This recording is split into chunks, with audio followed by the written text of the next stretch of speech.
Hello? Hello, guys? Need a little bit more light in our lives. Surprising on a day like today. Welcome in, though. Happy Tuesday. I hope everyone is doing good. It's nice to see everyone here early with me. I can't believe how fast these weeks go by. That's all I'm going to say, guys. But yeah, it's Tuesday again. Here we are, back in the kitchen. We're going to stay cool, or as cool as we can inside today. Cook a little bit outside, but yeah, it's a warm one out again this week. We're at like 32, 34 Celsius. I don't want to be outside today. As nice as it is, I would be burned to a crisp in no time. Amp, thank you for being first today. Appreciate it. We got Caretaker with us, Barbarino, and yet it is. Guys, we're cooking up an easy, summery lunch today. When I told Samuel the menu this morning, he said that sounds like a perfect summer meal. So I said, yay. He was up early this morning, took the car in for a little maintenance. We had to get like a wheel bearing replaced on the front left side, but all taken care of now, good to go. He's at the store just grabbing a lemon for us and some ginger for our food today. We forgot to grab that earlier. And yeah, other than that, we've been good, just working hard. Honestly, there's so much stuff going on at work. Like every week is something different. Like this week we started oyster hour on the weekend. So from like 3 to 4, I'm shucking oysters. It's crazy. Fun though, makes the time go by fast. But yeah, a little bit sad I didn't get to go to the beach this morning like I wanted to, but that's okay. At least we took advantage of it last week. So lots of good recipes linked for us today. I've never actually made peach cobbler before. At least I can't remember if I did. So I found an awesome recipe from Sally's Baking Addiction for that. And then 3 other recipes for the grilled prawns, the grilled corn, and our summery salad with like peaches and tomatoes and feta cheese. I took out of the freezer to use it up. So hopefully we inspire you to eat something yummy this week. What's everyone else been up to? I was a little bit disappointed yesterday when I got off of work. So it was like my Friday, right? We came home to people being in the Airbnb beside us and like nobody told us, and they're going to be there for a week. So now I have to figure out like where I'm going to do laundry and stuff like that for work, but it is what it is, right? There's definitely worse things that can happen. Just a bit inconvenienced. Bob, you can't complain about feta if we're going to be using it. You bum. Okay. Let's get into what we're doing today. Menu. Recipe. I was going to do shrimp skewers, but then I was looking for the skewers in here and could not find them anywhere. So I just changed it to grilled prawns. It is easier depending on the grill that you use to put them on the skewers so they don't fall through the grates. But the prawns that we're using today are really big, so I'm not too concerned about it. There's so much delicious stuff back here too that I should show off for you guys. It's Stampede time. You went last Sunday. How was it? I've never gone to the Stampede in all of my years living in Alberta. Kind of crazy. Hi, Melissa. Good to see you. You had a preliminary job interview this morning? Good luck, my friend. I hope it goes well. And yeah, hopefully you get a call back. That's the worst time, right? You get your interview done, you think you did awesome, and then you're just like in that waiting time of silence. Got a tankless water heater and auxiliary hot water tank installed so you can have hot water for a bath. Nice. Baths are legendary. That's something that I miss. We don't have a bathtub where we are. Yesterday you were at your local bakery. The woman working had an apron that looked like the ones we have, but you didn't ask where you got it. It was busy. How cool. I wonder if she did. I mean, if you're in Canada, probably. Search and rescue denim aprons are pretty popular.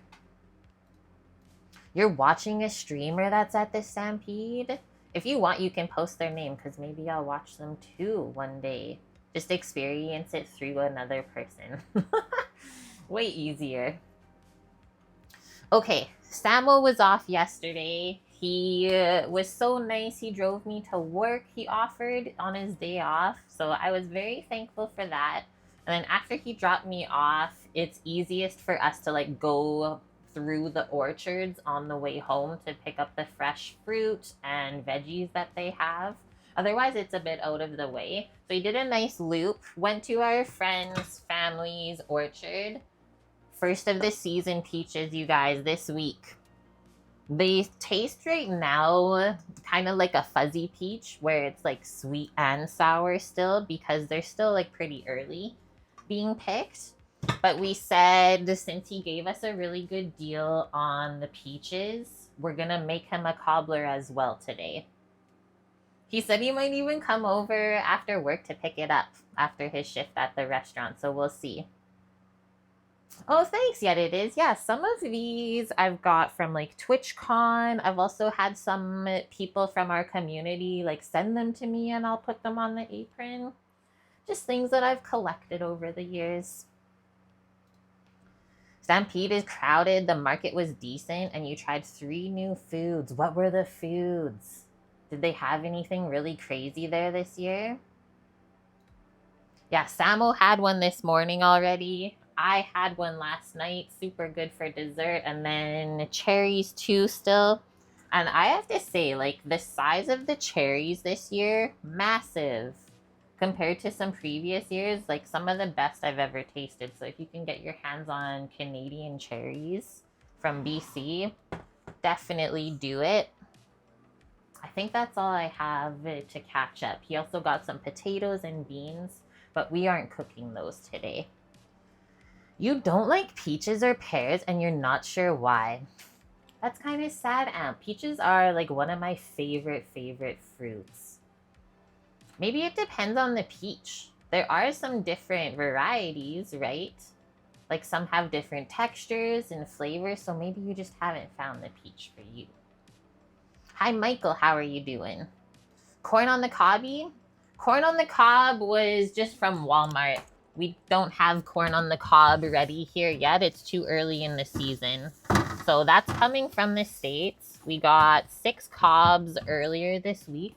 We already cooked off 4 with some pork chops after work one day, but my gosh, it is so sweet and delicious. I'm really impressed for like 64 cents a cob, I think we paid. So there's that. That will just dress up and then directly go onto the grill is my favorite. Or you can pack it in foil. But we'll go over some recipes here right away. Peaches are one of your favorites. Yeah, any stone fruit, like the apricots are popping right now too. We got a new salad at work, an apricot salad. It's like a romaine heart, roasted apricot dressing, apricots fresh, like sliced up, shaved manchego cheese, crispy prosciutto, popped quinoa, and just some microgreens. So good. It's the man with the plan. Oh, that's a really nice ginger. Look at that. Samo's back. We needed lemons. Whoa! And what's this? Lemmy, a sparkling lemonade. I'm intrigued. That's very summery looking. Oh God, Annie's here. Oh God. Annie's here. He's back from visiting his family. Welcome back. Happy Tuesday. The summer's flying by. I can't keep up, honestly. I'm glad you made it back home safe.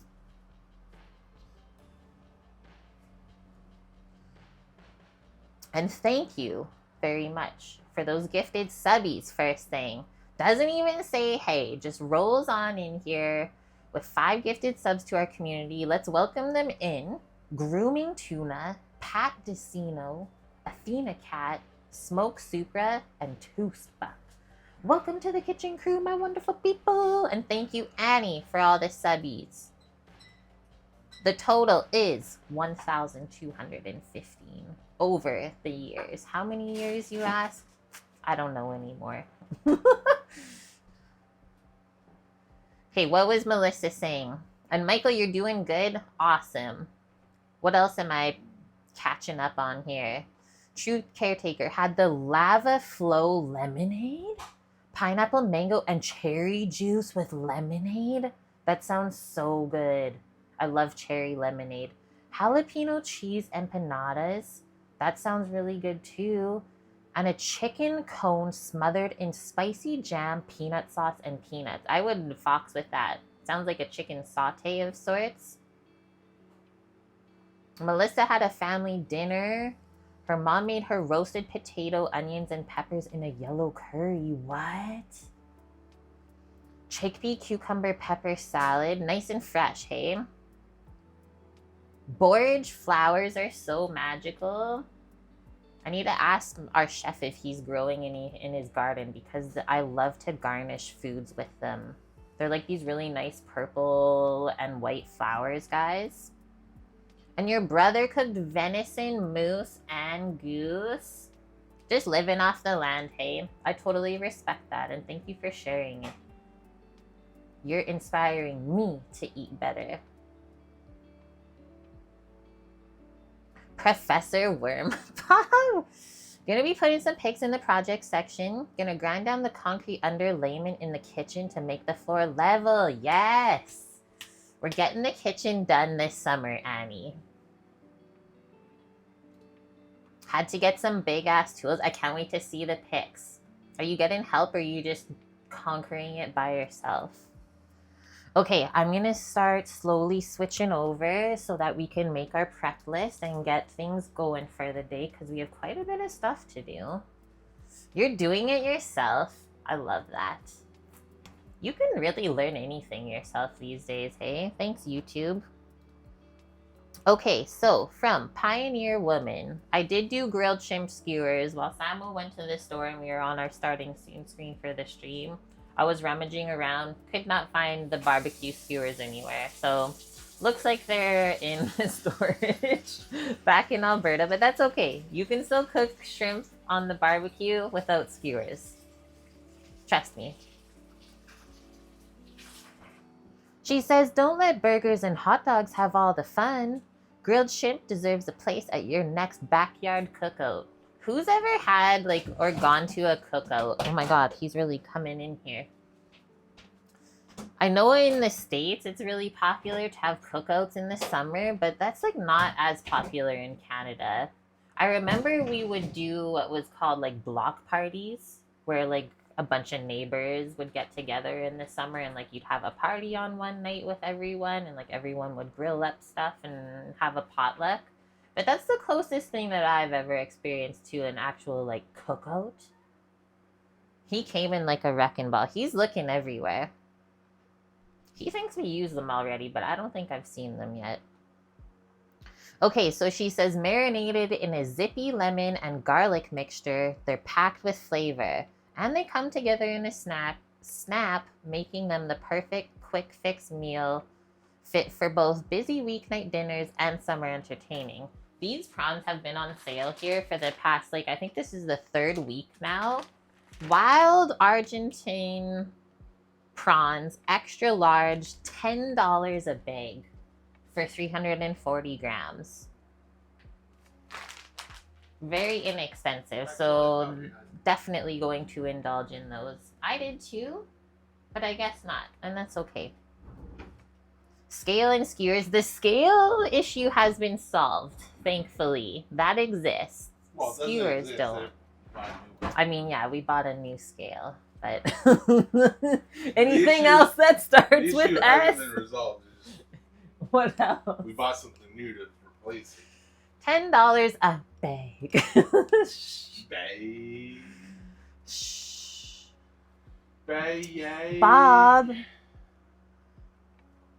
I get bugged here just as much as I get bugged at work. It literally feels the same. Okay. So, shrimps, easy peasy. Let's write that on the list. Because we should marinate them a little bit ahead of time. For sure, they'll taste better. So they do the extra large shrimp, zest and juice the lemon, garlic, olive oil, salt and pepper, Optional red chili flakes. I like to add them. They give a little bit of heat afterwards when it's grilled, and then some lemon wedge and parsley to finish if you want afterwards. That sounds yummy. So we'll just put marinate and then grill. The grilling time, guys, if you've ever grilled or even cooked shrimp, like what, 30 seconds aside? Very, very quick. Samuel went over to the winery today. I mean, he was up and at 'em early. He was ready to roll. He picked up a Gewürztraminer. No, he picked up a Pinot. He said he was going to get Gewürztraminer, then he tricked me after he talked to our tasting room attendant. A Sauvignon Blanc 2024 vintage. I don't recall where these grapes are from. I forget the tasting notes, but cheers, my friends.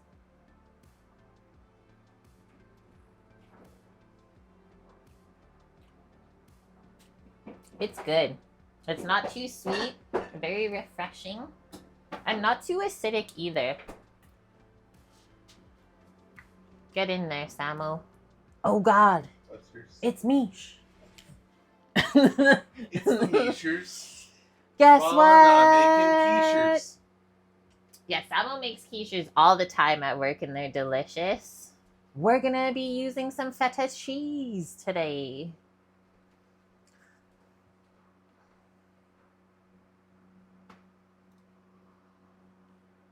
Okay, that's it for the shrimps. Moving on, guys. Next one. The best grilled corn on the cob from Serious Eats. The best basic grilled corn, actually. Feta, yes. Kenji says, this is a Kenji recipe, actually updated on May 29th, 2025, so not long ago. He says each method of grilling corn has its advantages and drawbacks. Here's the full breakdown. Oh gosh, I'm not ready. Barbarino, thank you very much. What? Samo, 48 months. Is 4 years. wow. Being part of the kitchen crew. 4 years you've asked for our bowls, so I was gonna say thanks for getting blamed this year. on a plus side for the bowls, I think we will be making one Vancouver trip this year, and I think I might head to Rival and see if they still have them. I wonder. If they do, I will pick you up a couple. What the heck? And Mish with 5 years. Love you. Where does the time go? Like literal years. I remember when I first started streaming and someone's like 1 month. I was like, oh my god. What? Hello, Chef Mega. Hello, Lilypad. She says, I haven't been in here for forever, but I sure would like one food, please. Come on over. We got an open door policy. Ordering one food. 90 months? This is insane.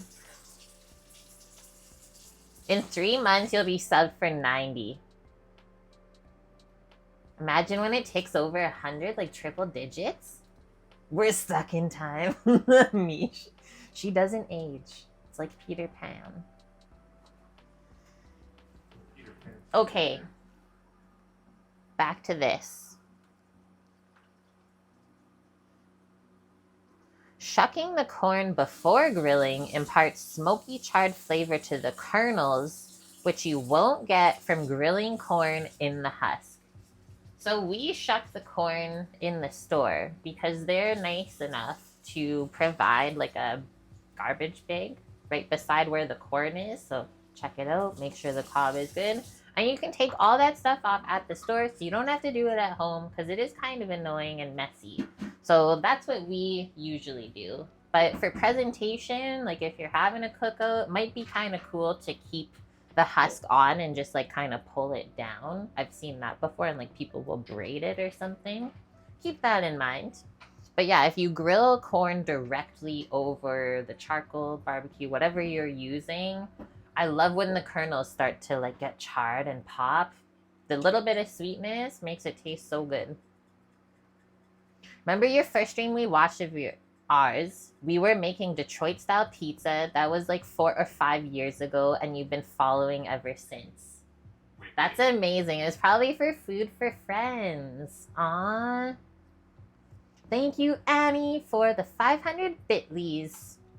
We have a limited time to earn exclusive emotes on this level 1 hype train, my wonderful people. Woo woo!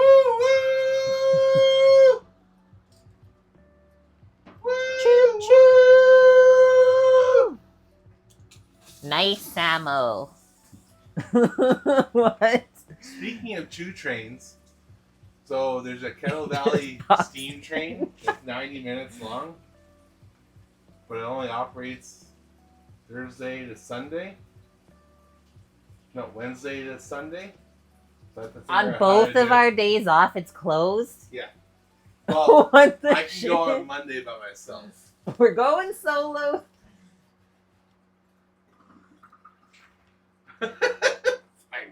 This is terrible, Mish says. How dare you? Oh my gosh, Kenji. He says grilling your corn naked also helps it cook faster. You never know what you're gonna learn here, okay? Grilling it naked? Naked grilling. Yo, that. Okay, we're scrolling down. Where's the actual recipe?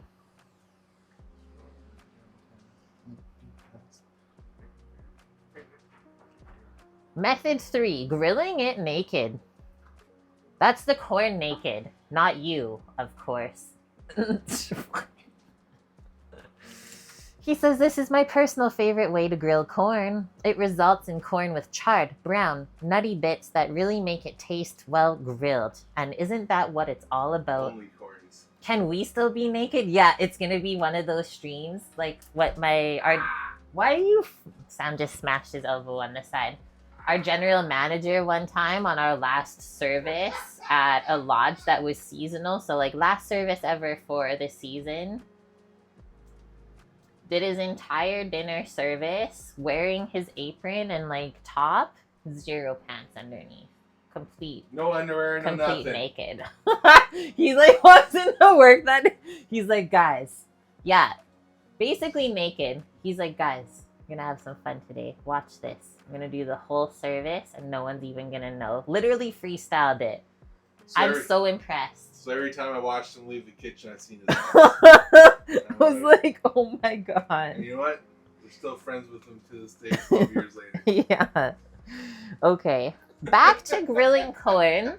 You have the option to be naked, but the corn will definitely be. Hi, Blondie. I'm sorry that you have to come in at this moment, but I hope you enjoy.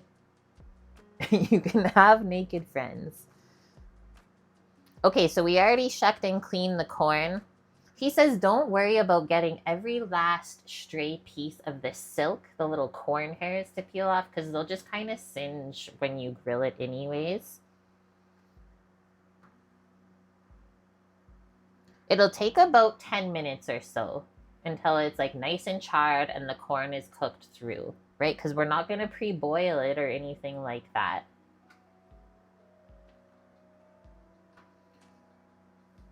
A disadvantage, he says, to this, the corn won't be quite as juicy as the corn that you would get if you do boil it. Because you're like boiling it in water, right? So it's intaking some of that, whereas we're going over hot, dry heat.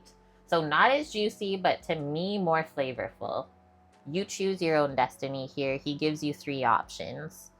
All we need is corn, butter, and salt. You can get more fancy with it if you want. Up to you. Your microprocessors arrived. What is that? Okay, so next one, corn. Literally grill, and then we season it after. We butter and salt. Okay, next one, our salad. Let's get through this so that we can get the cobbler in the oven and everything else started. I found a salad that is pretty similar to what we'll be making today. It's going to be made with greens that we'll pick from the garden because the lettuce is finally big enough. The fresh peaches from back there. Samo picked up some really nice multicolored cherry tomatoes to go with the peaches in the salad. We'll do some crumbled feta cheese, and then I have lots of basil to use up right now from the garden, the Arrow garden. So we'll get some of that in, and probably just like an olive oil balsamic, really simple dressing to go along with that. Yummo. I'll just write down all the components. Tomato, peach, greens, basil, feta, dressing. Okay, next one, the cobbler. Who in chat has made cobbler before? Because I really don't think that I have. It's raining where you are, Annie. Look outside right now. Let's see. Is it still connected? This one? It's so dang nice outside, but it's like too hot to even be outside right now.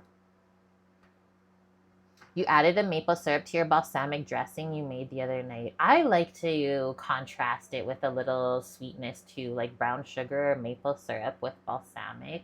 Like those darker kind of sugars is so good. You haven't yet, but you usually make a fruit crisp.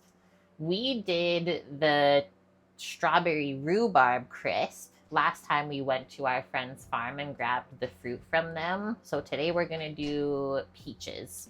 But yeah, crisps are so easy and so delicious.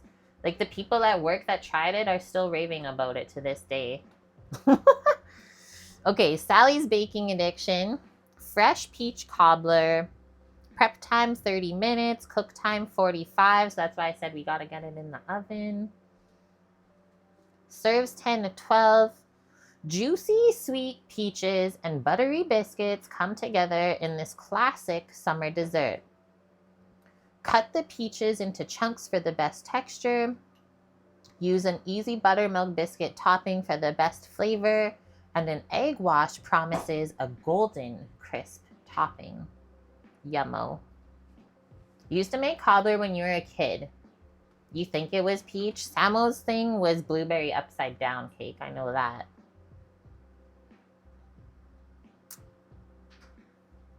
I think crisps are the easiest thing to make with fresh fruit if you don't want to go crazy with the pie. And then cobbler is probably the second easiest because there's no crust involved for these, right? Just you make the fruit mixture, top it, bake it. Good to go. A rhubarb cobbler would be your preference? Yum. Like the sweet and sour. Okay, so there's the peach filling and then the biscuit topping. So kind of two things we got to make for this. Make the filling first. Oh, interesting. So you make the filling and bake it by itself for 10 minutes. While it's baking, you can make the topping. And then we just take handfuls of the dough, flatten it into patties, place it on the warm peach filling. Brush it with the egg wash and bake it for another 40 to 50. I'm so intrigued right now. This is going to look great. That's the first thing I learned in co-op in high school. Sam says this is the first thing he learned in high school from the co-op military kitchen was a cobbler. What? He should make it then.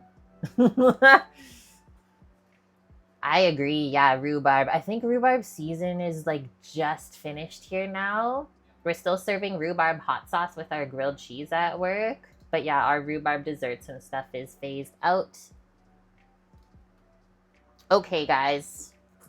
Cobbler. Filling, bake at what temp? 350. 10 minutes. From there, we'll make the topping, same temp, and another 40 minutes. Easy enough. So we'll be starting with the cobbler so we can get it into the oven, and that can bake while we prepare the rest of our meal today. Sound good, guys? Let's roll. I'm gonna move my wine over.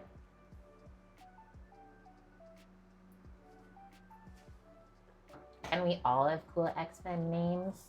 Why not? Why not? Okay. Boom, boom, boom. First things first. So they said a 9x13 glass pan, which I don't have the rectangle Pyrex anymore, but I do have a lot of pie plates. So I'm thinking if we split the recipe into two, these are a little bit deeper than I would like, so we'll just split the recipe into two and see what we end up with. But one is for our friend, one is for us. Move the cherries back now because those aren't really getting used today.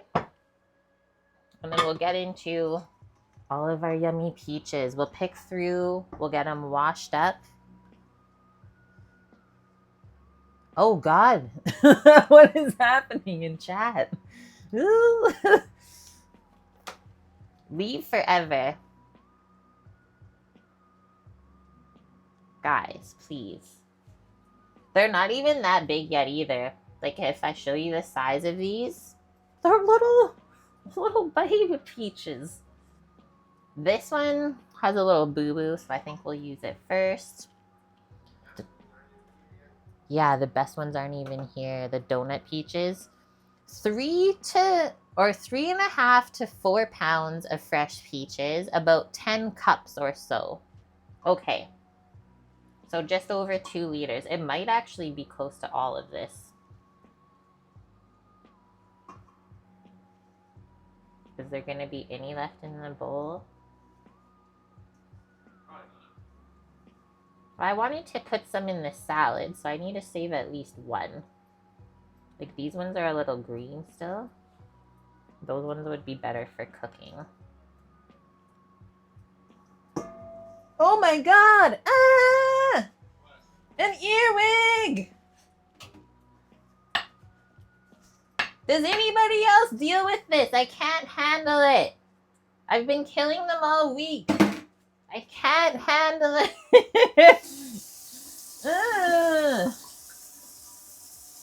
This is the joy of living back in BC.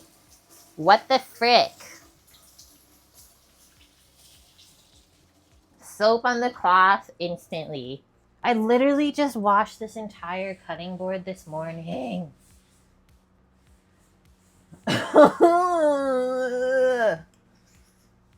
You got out the handheld vacuum? I don't blame you. Ugh. Right, I have PTSD. Thanks for understanding that I was freaking out just now. Sam just laughs. Ugh. Okay, we'll be okay. I'm gonna just rinse this bowl out and then reuse it for the filling to mix everything together.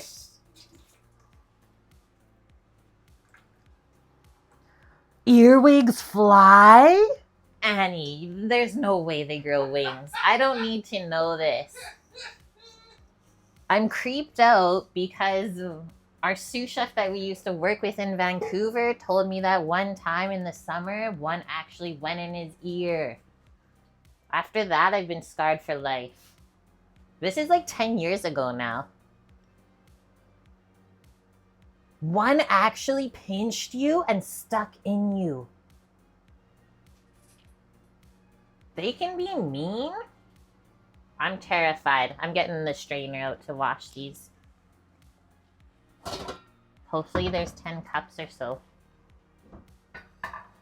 They do the moonwalk, Michael. The bugs that fly aren't earwigs? Okay. Now I'm just like more terrified. Anyways, though, it's summer and there's bugs around. Where's my jumping spider that I seen in here earlier? I told him that he needed to protect me. He can stay. Yeah, the flying ant things. They call them back to school bugs. I'm just rinsing off the peaches in the sink.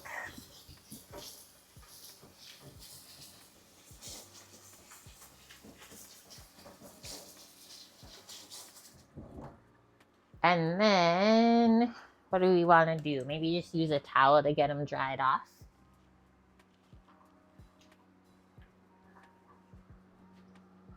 Reminds me of when we used to live on the island and I'd pick something from the garden and there'd always be some kind of bug that would crawl out onto the cutting board.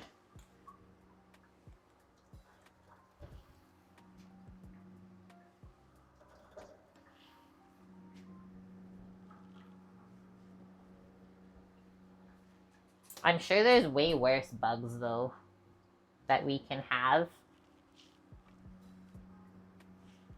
Like whatever's in Australia. Okay, I'm going to move these out of the way, but those two are going to be for the salad. So put them back there.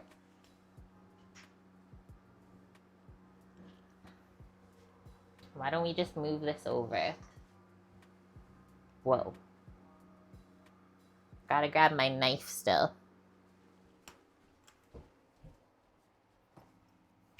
So we'll get our peaches cut and dressed. And then we'll get them baking. And we'll work on our filling. Or sorry, our topping. The cobbler. I made a cobbler topping at work, but we turned it into a crumb. So we baked it dry and then like crumbled it on a dessert with the panna cotta. So it wasn't quite like a cobbler. Samo. Basically the same thing, just you're gonna drop it on top. Exactly. I'm not gonna break it up at all. Samo.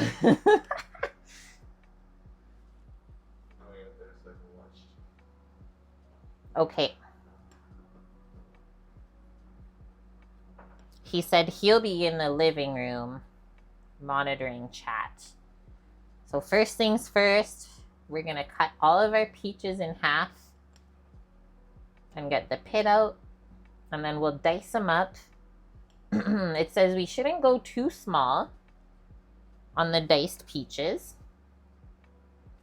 About 1.5 inch cubes.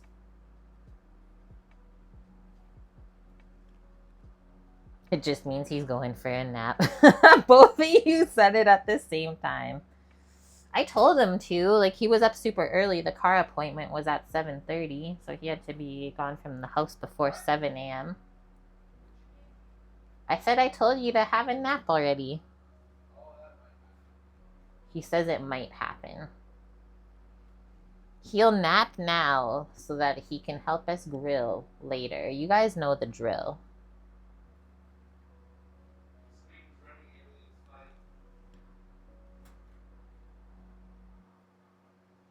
How much is this? 2, 4, 6, 8, 10, 12, 15 peaches? Oh shoot, there was one more. 16. Let's see what 16 peaches gives us. Mish says, is it hot in here or is it just me? Did you guys get any summer weather yet? We have like 34°C today.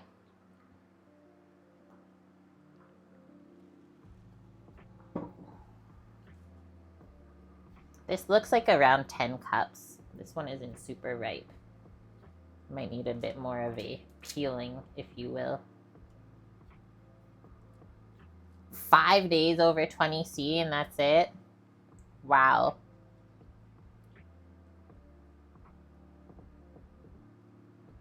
Probably enough for 2. Some of these are not quite ready, so I'm going to pick it over this sink. See what I mean?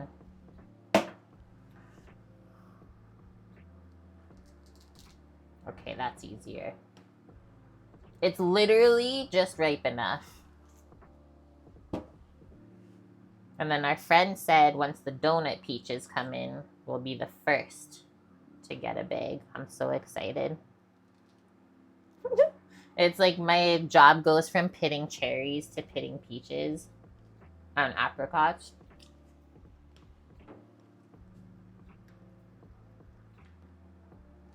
I like when it just turns off. Like, that was perfect.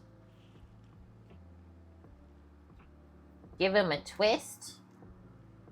That comes out clean. If it doesn't twist off, that's how you know it's a little too green. Hi, Cookie. How are you doing? We're just getting started. We had a fun little intro today, but we're going to be making lots of yummy food. So glad that you're here with us.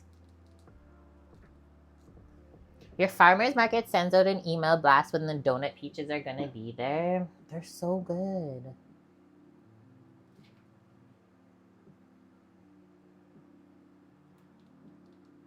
Mishani. Wow, that one was so ripe, the skin peeled off. Look at that. You don't even have to blanch it. Whoa.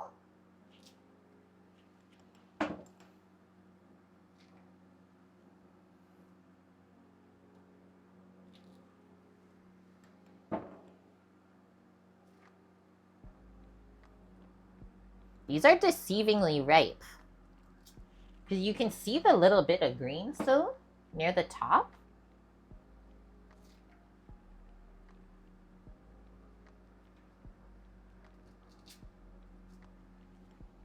I'm impressed. Okay, I'm going to leave 2 undone and see where this gives us first. There can only be one.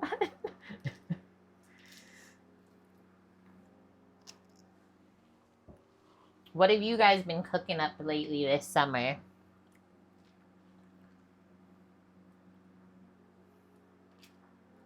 They're nice. Just ready this week.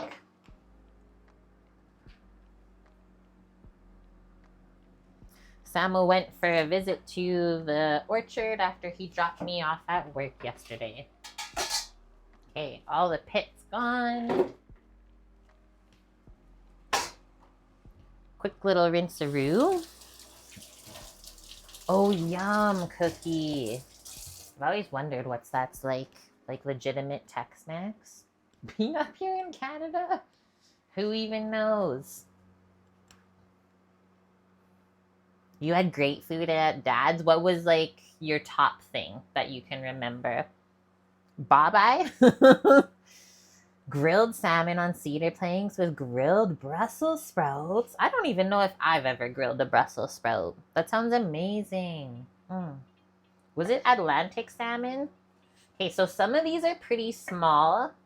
Probably do that into like thirds. Yeah, we'll chunk it up like that. Cut it in half and then cut through it twice.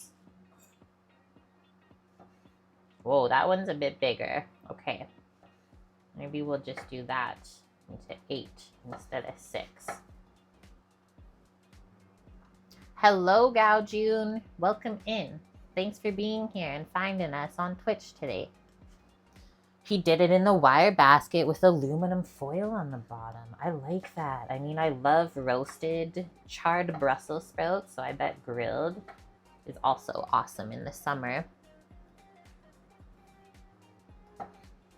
My mom, like my parents are back in Alberta where we used to live, and she said that she's able to get the cherries, I think, right now at the farmer's market from here. So it's just starting, depending on where you are. I'm gonna use a bench scraper. I guess we should also measure this while we're cutting. So it will be 2.5 of these will be around 10 cups. Each of these is 4 cups. Whoa, I saved it from falling off.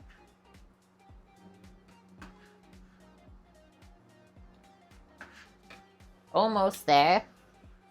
One more. The salmon was sockeye. Do you like sockeye? That's like my least favorite salmon out of all of them. Okay, there's our first 4 cups. I think this will actually be perfect.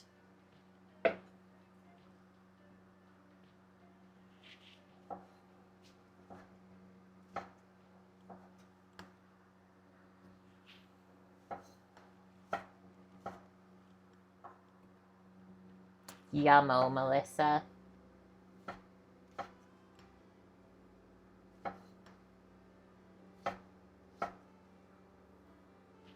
$6 a pound there. I think we're like half the price here. It's like $3 a pound from the orchard.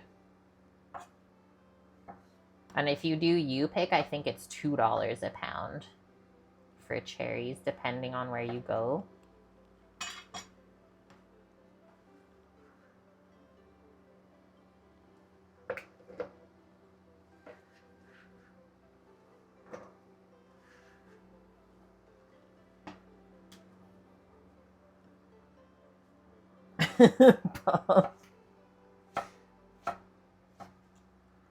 We might even have a little bit more, but that's okay.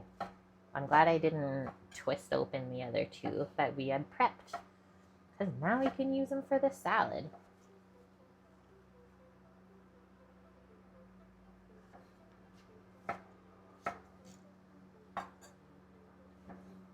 This is gonna taste like fuzzy peaches, I bet, when it's done today. We'll probably have like 12 cups. Okay, that's 8 cups.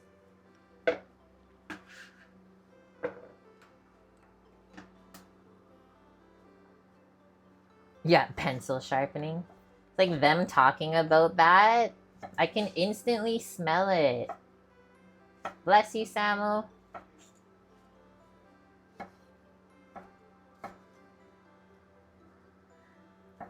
Yes, yeah, always soak the cedar planks if you're gonna grill salmon. Otherwise, they'll burn up and make it taste burnt instead of the nice, like, smoky, charred flavor.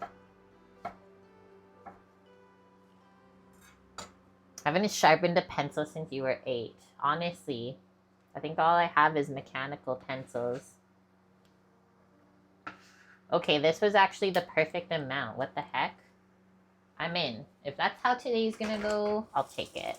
Okay, just gonna rinse all this stuff off from the sticky fruit juices. And let's see what else we have to add in here. I guess we can probably start the oven heating up too.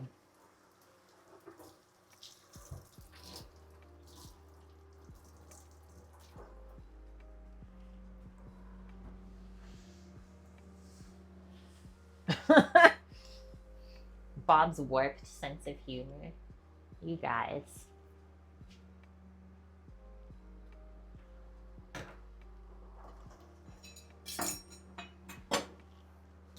Millions of peaches. Peaches for me. Okay, oven's going to 350 Fahrenheit. Let that heat up while we're working on this. So it's got to bake while we make the topping. 1/4 cup of packed light or dark brown sugar, cornstarch, lemon juice, vanilla, cinnamon, nutmeg, and ginger. Ginger and peach is actually delicious, so I'm glad Sam got that for us. Oh God, it's a raid? Of what kind? I'm scared, guys. Who's it gonna be? Who's it gonna be? Ah! If it didn't break, oh no, sometimes it does break. I've done that before. Hello, Xantoxin. Welcome in. Okay, I'm gonna go grab the sugar, cornstarch, and vanilla really quick before maybe someone comes into the kitchen. Oh God! Okay, it didn't break. Nice. Mish, I'm just imagining your little feta crumbs. Thank you very much for the raid, my friend. How is your stream? And what did you get up to today? Welcome to my kitchen. We're kind of just getting things started, working on our peach cobbler so that we can get dessert in the oven while we finish up a late lunch. What do you stream? I'll give you a follow right meow. Thanks everyone else for the follows too. Hello, Tanjali. I hope I said that right. Noob Sinark. Welcome, welcome, guys. Blazing Saddles. I have heard of this. I've never watched it. Am I wearing a dinosaur pin? We got some interesting pins here from like TwitchCon over the years and like some other streamers. and people from my community, family, friends have sent these all to me. This is the Pog emote. But close, though. Close. Okay. If you have never experienced cooking streams on Twitch, well, welcome. I've done this since 2018. All of our recipes are linked in chat for you, as well as in our Discord. There's like almost 8 years worth there. So yeah, settle in, grab a snack and a drink, and I hope you learn a thing or two. You did a tech test for your summer stream, but since all the streaming setup is used, you had a cooking stream where you cooked zucchini veggie for the crew. Yum. Did they like it? Did it turn out good? I'm doing good. It's my day off. I'm a chef as well as my husband. We both work at a winery that has a restaurant. So yeah, we try to at least stream once a week and inspire people to cook and eat better for themselves. Thanks, friend. I hope you have a wonderful rest of the day, and thanks for sharing your people here. You still have to serve it. That's okay. We're gonna loop back to the cutting board and get this cobbler filling completed.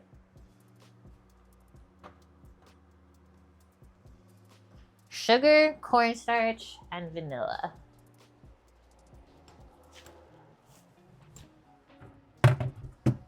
And it's brown sugar.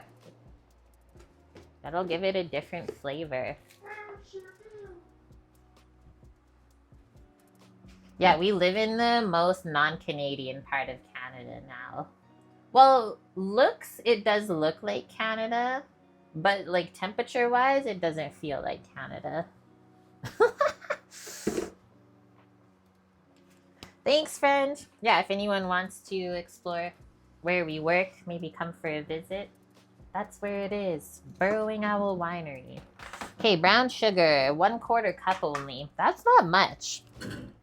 They're not overdoing it with the sugar. Even the hummingbirds say sorry here. You're right, Annie. They're so polite. They're my favorite. Okay. Boom. Brown sugar. Dunny. Next up, a tablespoon of cornstarch. This is so that it doesn't go too watery and juicy when it bakes. It'll just be nice and saucy. So just give that a sprinkle over everything and then it will get mixed in.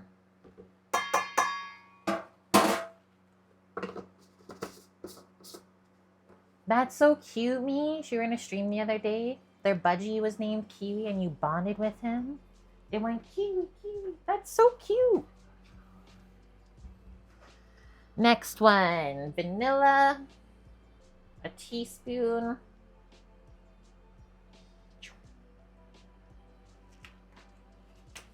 Whoa.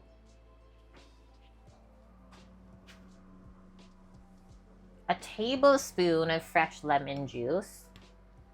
Let's cut some of this off and get it squeezed in.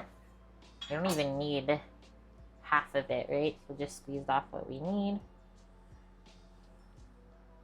The lemon will just add the perfect acidity. BTTG, what kind of vanilla was that? So that is a vanilla paste that we use. We have to order it special from a website, but in my mind, it is so, so worth it that it just lasts forever and the flavor you can't beat. So from Royal Command, Madagascar vanilla paste. And the store that we buy it from online is called Koala First. Annie actually bought this bottle for us. He donated money for it. But yeah, 32 ounces will last like literally years. So if you've never experienced vanilla paste, I would suggest you do. Hi, little mama. How are you doing? Welcome in. Okay, next one. Let's ask Samo. Do you want cinnamon and nutmeg in the with the peaches or just the ginger? Cinnamon, yes. Nutmeg, Okay. probably not. Okay. I don't like when things are overly cinnamon tasting. How do you convert the liquid to paste measurement wise? I usually just do 1 to 1.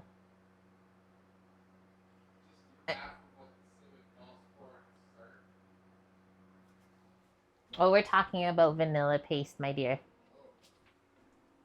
Says he's over there paying attention to chat, but here we are. You could probably get away with doing half the amount of like vanilla extract. Use half the amount of the paste because it is quite powerful, right? It's literally just the vanilla beans and some alcohol and binders like carrageenan.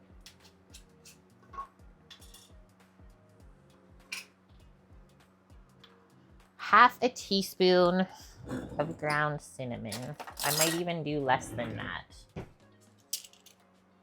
Doing like a 1/4 teaspoon. Yeah, I toyed with the idea of making our own extract too.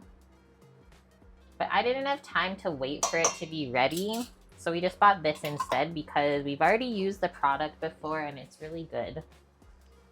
Okay, there's that. I'm going to leave the nutmeg out. We'll do a pinch of salt and then we'll grate some of this fresh ginger in. Another suggestion I could make is honey and peaches taste really good together. So if you wanted to swap out the brown sugar for honey, would probably be amazing. You just top it off, Niche. That's all you do. So once you have it made, it's pretty easy to keep around. Okay, that makes sense. And then like maybe add a vanilla bean in every so often if you feel like you're using it quick. I have my microplane here? I don't know. Yes.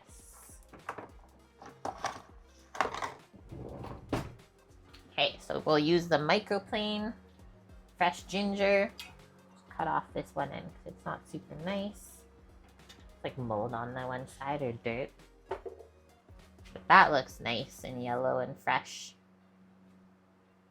Hi, Scooter. How are you doing? They said about 1/8 of a teaspoon of ground ginger, so we don't need much. Just enough to complement it. I'll do a little bit more. And yeah, I'm not really caring about the skins.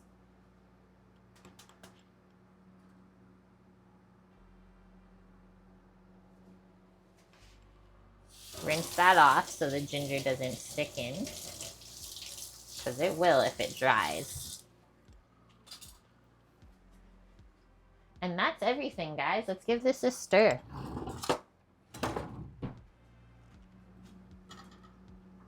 Your vanilla is going on its 3rd year? That's impressive. Oh my gosh, little mama, guys, is now an executive chef at a high-end Italian joint.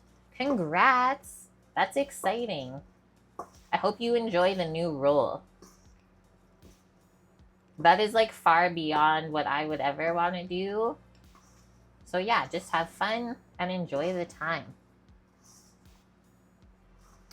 Scooter, you have paste also when you do ice cream or other things. Yeah, when you want to see the vanilla bean flex.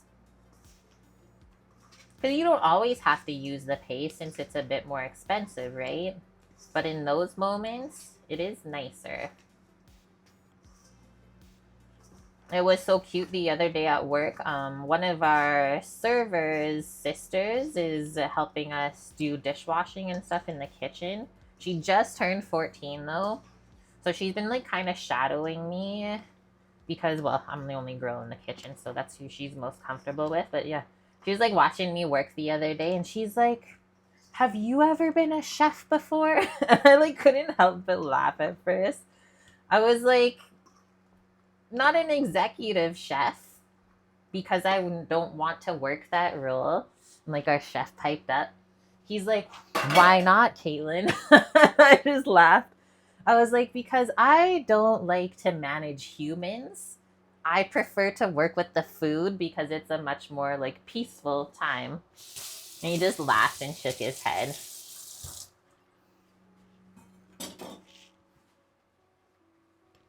I'll be a sous chef. I just don't want to be executive chef, the person that everyone has to go to for everything. I'm okay. Look at how this is looking though, guys. See the vanilla bean flecks? That is so nice and juicy. So let's get that poured into these pans. We're splitting the recipe in half because we're going to share it with our friends where the peaches came from. We said if you guys give us a deal on the fruit, we'll always bake something to share with you. I love creating those relationships. Get an even mixture of the juice from the bottom too. I might have poured too much in the first one. Let's see. And that's some good timing on the oven being ready. Because this has to bake for 10 minutes by itself without the topping. Smash this down. Scrape all the goodness out. Is there grittiness to the paste? No, not at all. Vanilla beans aren't gritty at all. You just see them, that's about it. Do we need like a very small scoop moved over here? So press this into an even layer the best that you can. Make sure that these look evenly filled, which I think that they do. The best that we can do. And we'll pop these in the oven and set a 10-minute timer. That's awesome, Melissa. I think working in like food service will teach young kids or like youth so many good skills that they can use going forward in life. So I always respect when they choose to work in a restaurant from that age. Whoa. Don't break the glass plate. Okay, 10 minutes on the clock. Doot, doot, doot, doot. And now we're gonna work on the topping, the actual cobbler part. Let's get out another bowl. If you've ever made biscuits before, which we have on stream, you'll be familiar with what we're gonna make now. Hey, that's awesome though. If your job is concerned about your mental health, I think that is an amazing thing. Can you grill whole peaches? Yeah, like Melissa said, you can, but having them will be easier to work with because once the skin gets like charred, it'll start to peel off and it'll get pretty messy, I think. Annie, washing dishes at a French restaurant was a hard job, right? It is not easy. Okay, cobbler, filling, bake, 350 Fahrenheit for 10 minutes. Topping, 2 cups of flour, half a cup of sugar, baking powder, and soda. Thank you very much, Annie, for the 1,191 bits, evening it up on our Greenstock Garden bit goal, 12,000. We'll get there, even if it takes a whole year. That's the whole point of that goal. Okay, there's buttermilk, so we can set the buttermilk up on this side here. We're just gonna use milk and some lemon juice that we have here. It's half a cup. Ooh, Sam was getting into some sparkling lemonade. Yum. Grilled peaches drizzled with honey. See, that's where the honey comes in. Paired with ice cream is chef's kiss. Yes, please. Mishers, thanks for the 1 biddy. I don't have any. She went to find her wallet. Okay, I'm gonna go round up the next ingredients we need. I'll be back. Scooter, thanks for the 1. Mishers, what are you doing? Sam's putting lids on my head for some reason. It's a crown, he says.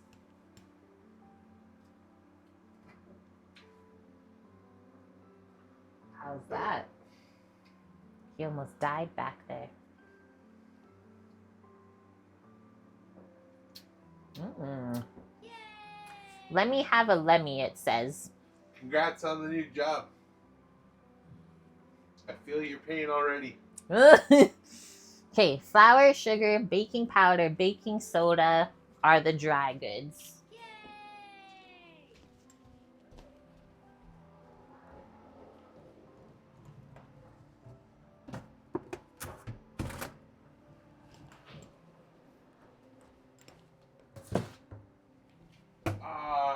It was 1, 2, 3, 4, 5.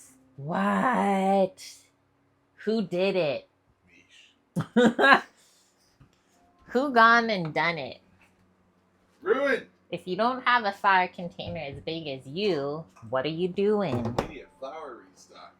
I know. I realized after you left the store, I was like, oh my gosh, you still didn't pick up flour. Do we have enough?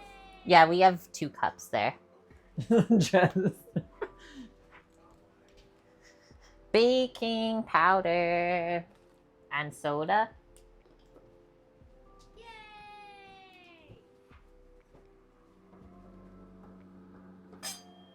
We got wine and sparkling lemonade on the go.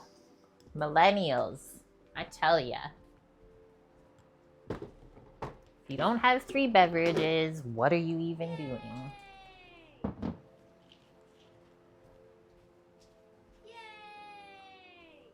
Yay, everyone? Cookie, features, scooter. Nice. You clipped it? Holy. Do you want a little in there? No. No. Can I please have half a cup of milk poured into this container? What is it? What are you saying? Oh no. Oh. Bob hit 300,000 channel points? Oh no.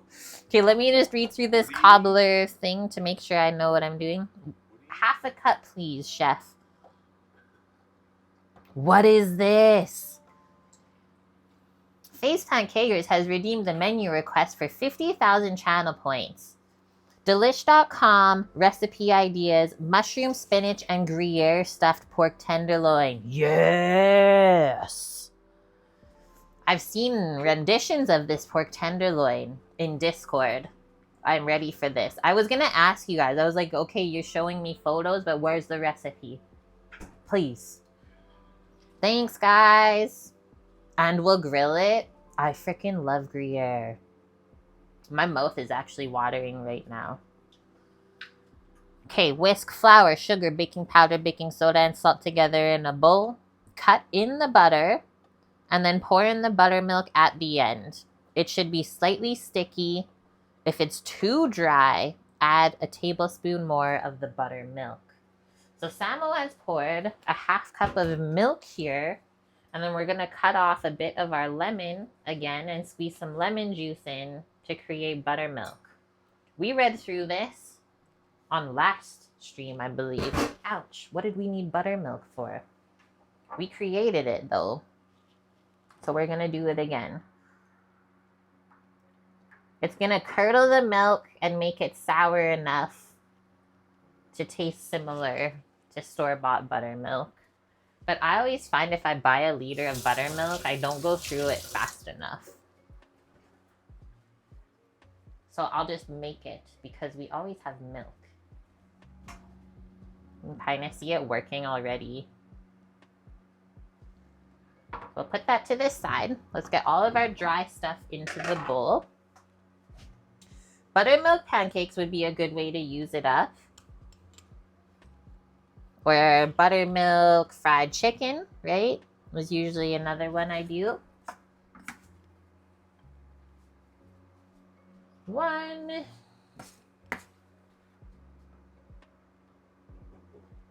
2. Sam's laughing because that's all the flour we have left. It's like maybe 2 more cups. You use buttermilk in the summer for dressings. Ooh, just like blend a bunch of herbs and garlic into it.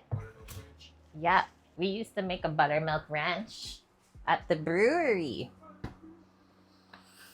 1.5 teaspoons of baking powder. I need to wash this off.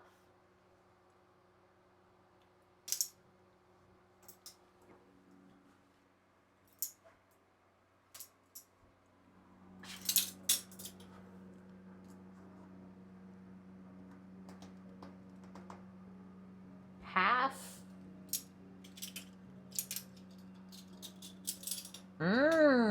Buttermilk ice cream. Scooter. That sounds good.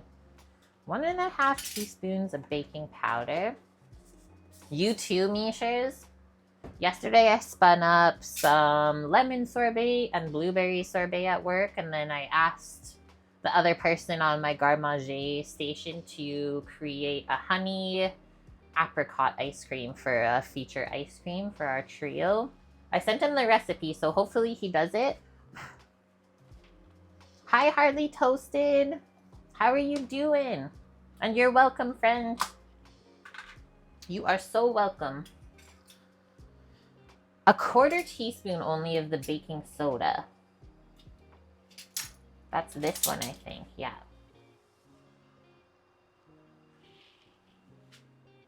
You can almost make like anything into ice cream, hey?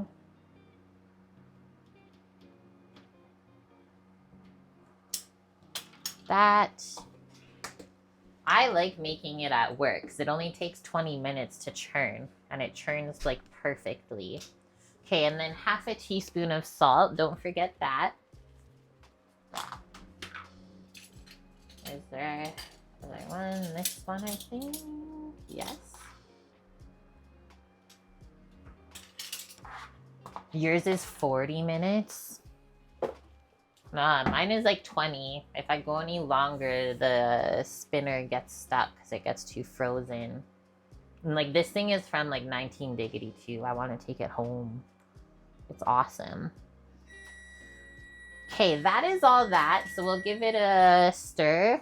Timer is going off. That was 10 minutes. Literally perfect. So peaches are done baking. We'll finish this. They have to cool before we put the biscuit topping on anyways.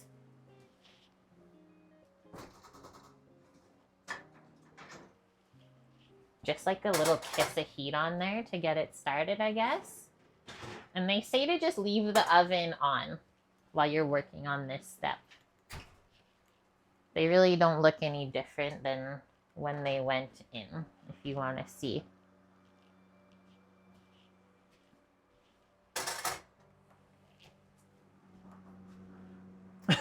What? Why are we talking about his and hers girthy pork? Sam just laughs. Oh, because one was Bob's and one was Misha's. I get it. There's also lots of ice cream recipes that are like a no churn. I know they wouldn't be like the perfect texture, but it still works. Okay, you know what we didn't? Did we put in the 1/2 cup of sugar yet? I don't think so, guys. It's just sitting over here.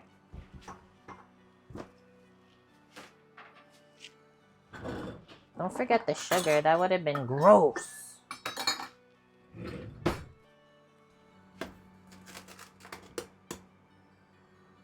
That's more like it. Flour, sugar, baking powder, baking soda, salt.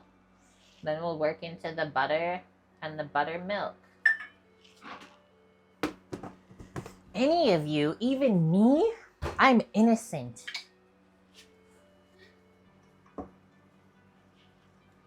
Honey.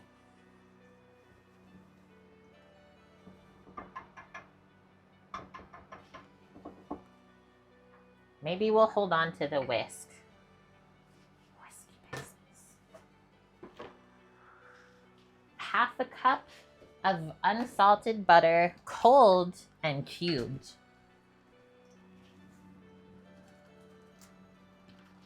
Full to the frickin' brim. Yeah, what if you switched out the Gruyere for feta? I think I made that before when I was doing the private chef stuff for my clients. Okay, so half a cup, they said.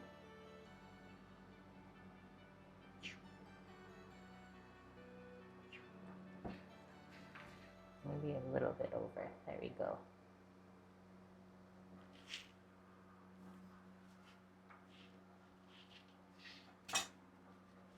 A duck cell? I'm in, Bob.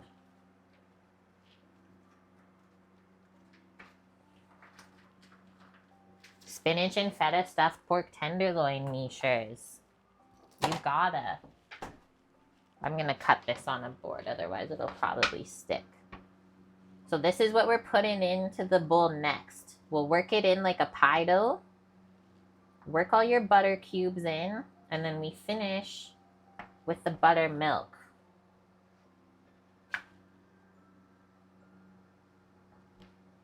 See if this will all melt together because it's so warm in here.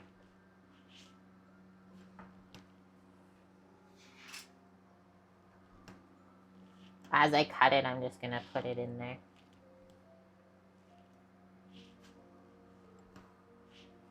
You used 2 tenderloins, or you had to because she was so thick. You like married 2 together.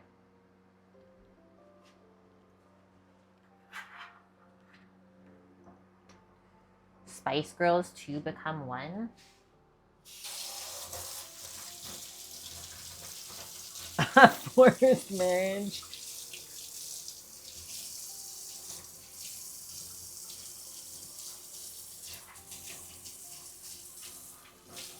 Hello, hot water to rinse off this butter. There we go. Hello?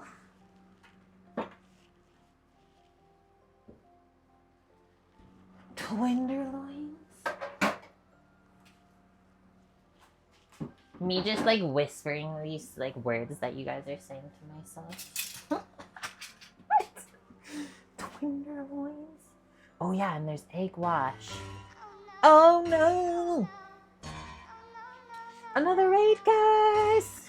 Thank you, Pat Decino, for the raid. How was your stream? What did you get up to today? We're about to mix up this cobbler topping. I'm gonna get a spatula out for after to help mix in the buttermilk. But welcome, welcome. Thanks for the shout outs, guys. Appreciate it. They were playing Destroy All Humans. Has Sam played this before? I feel like I've seen Sam play this game. Is it fun? Okay, so now I'm just taking this mix. There's little butter nubs in here. Working them into the flour. Kind of just pressing it in between my hands. Right? You've played that. Yeah. Samo says great game, guys. It's funny, Pat.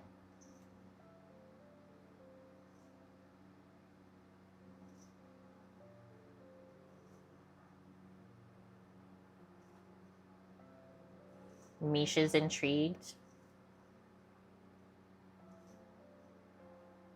Remember when we used to play video games on stream? That was fun. What, is the supermarket even exist anymore? It's closed down for business. You have nothing in the fridge? Annie! I didn't show you what Sam got from the farm. I was really hoping actually you'd be here today for it. Our friend's family's growing warba potatoes.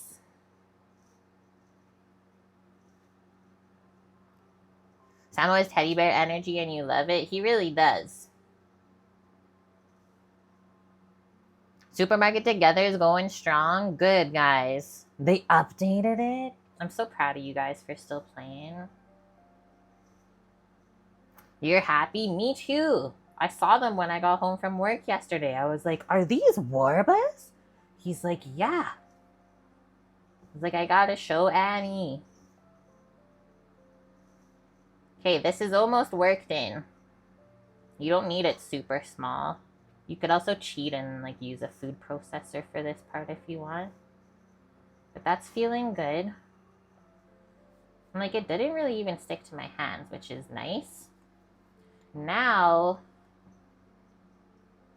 create like a big surface. I'm gonna wash my hands. Maybe not, since I'm just gonna get them dirty next again. Look at our buttermilk that we made. It's like, oosh, curdly. Now we're gonna pour in our cold buttermilk. Get it all mixed up. I always start with this spatula to start mixing it. Otherwise it'll stick to your hands right away. Get that all mixed around until it's like shaggy looking. And then we'll see if we have to use our hands or not.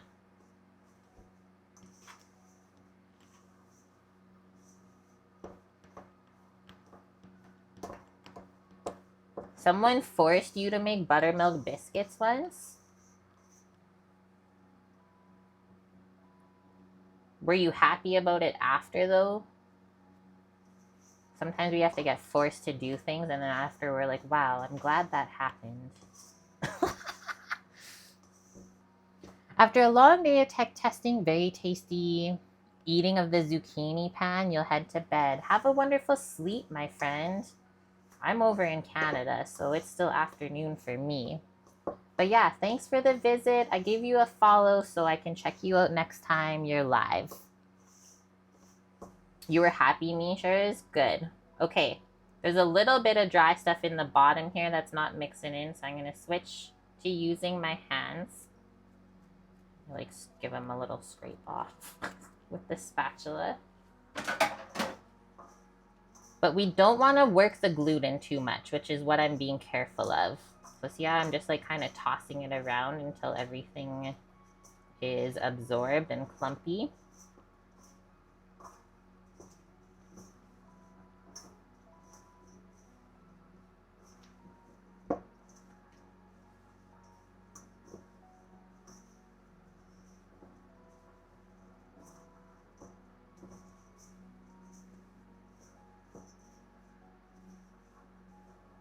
There's all these sneaky dry bits. Toss it around. And then we're just gonna put clumps of this over the peaches that have roasted a bit.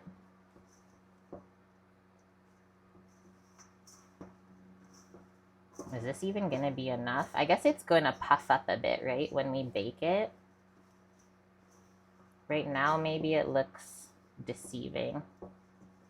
See those couple crummies on the bottom? That's what I'm trying to get worked in. Okay, we got it. Cobbler topping. You got einkorn flour. Gonna make some bread. Nice. I still have some. That's what I feed my starter with. I love the flavor. Okay, these are a little bit warm still, but not too warm that I can't grab them. And transfer it over, and our oven is still hot. So these baked for 10 minutes. Now we're gonna take our cobbler topping and just put pieces of it. They said to like flatten it out, but I'm just gonna put pieces of it around first to see how much we can get covered with the two pans.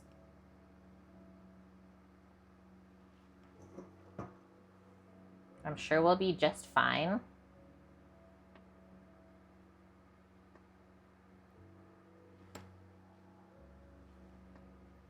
White Dove, how are you doing today? Thanks for stopping by.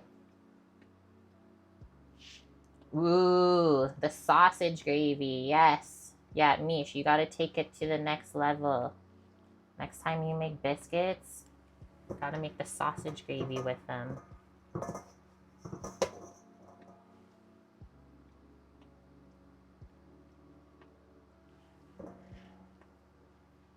I'm just like flattening this out a little bit and then pressing it down. I think will be no problem to get these fully covered though. It's looking yummy.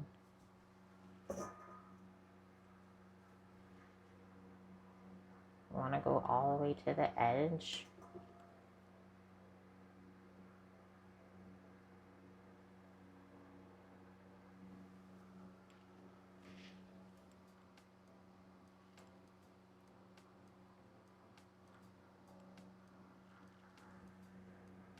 think that's it, guys.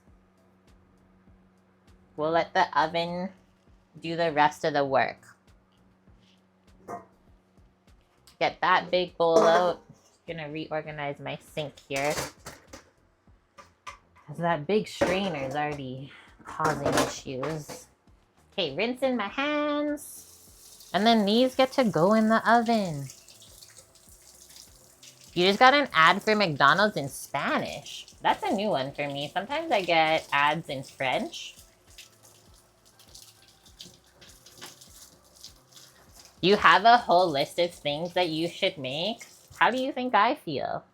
Welcome to my life. Better get cooking, Mish.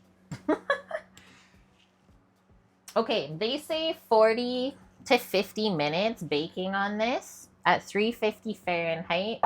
I think I'll set, what, a 30-minute timer and check?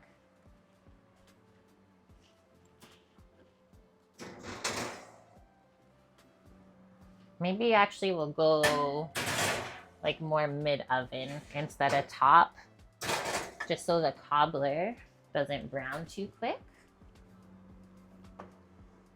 The day you get a Danish ad, you're gonna gift 500 subs? I'm emailing Twitch right now. Okay, topping, bake, 40 minutes. I said we'll check it in 30. So now we know we have 30 minutes to work on the next thing. Done and dusted on the first thing. Holy smokes. That was the hardest part of the stream, honestly, was that just now. I'm gonna put a few of these things away that are over here, and we'll go into the next step here.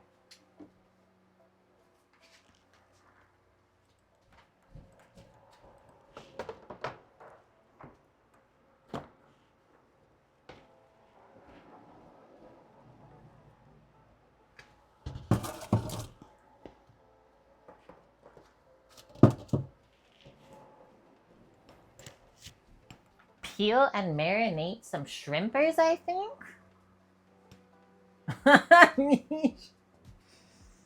You can't help with the house. We had more serious things to work on.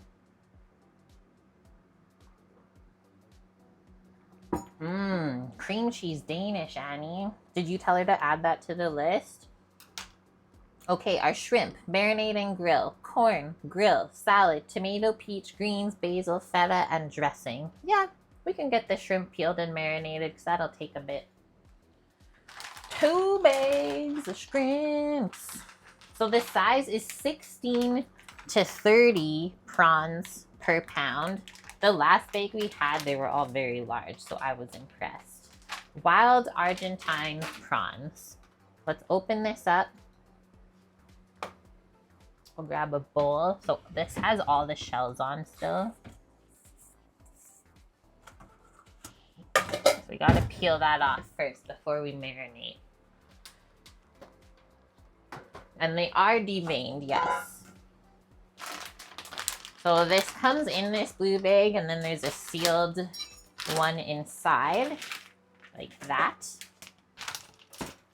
We'll get that opened next. But yeah, these are big enough that they're not even gonna fall through the grill grate since we don't have skewers. A 700 kilogram tub of flour. Me? I've made a lot of sourdough bread that used it all up. Reality Eye, thanks for the follow. Okay, I'm going over here just in case there's shrimp juices. We'll put it in the sink.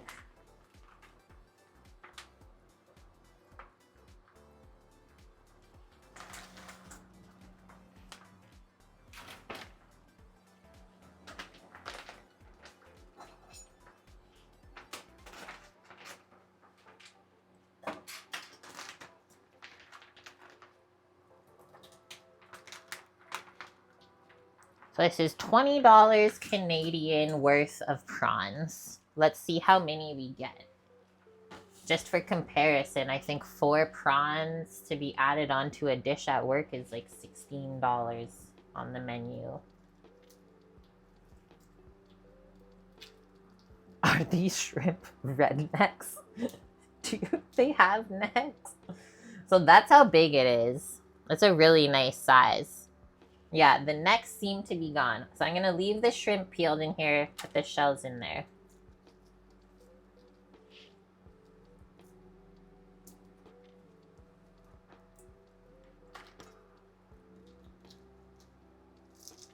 Holy, that's a chonker. Ah. We'll wash the board after this because I'm sure we'll get a little bit of shrimp juice on it.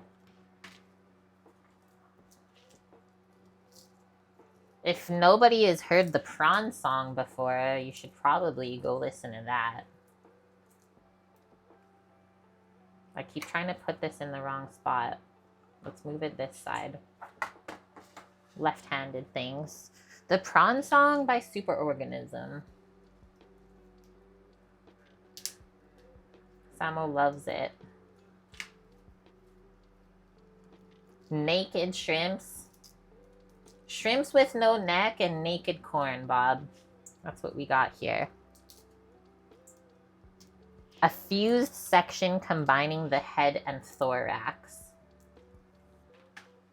That's what they have. Interesting.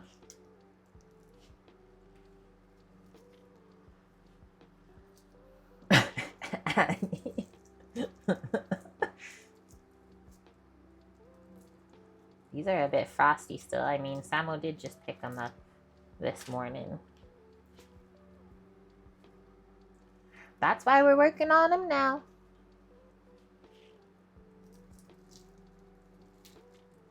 Has anyone had Argentinian prawns, though, before? Because we've used them a few times now on stream. And, like, just the texture, how meaty they are, they're seriously my fave. Compared to just, like, white shrimp.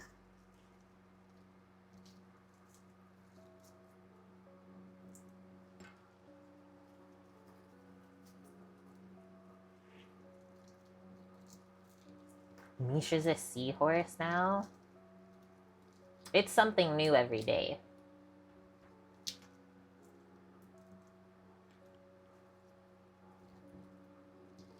It's gonna start to smell so good in here when the cobbler starts baking.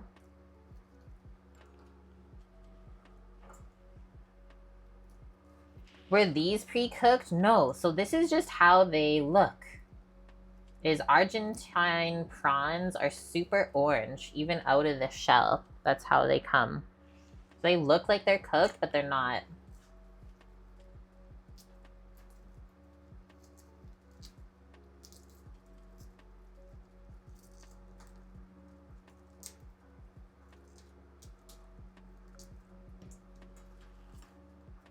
Yeah, they're already pink.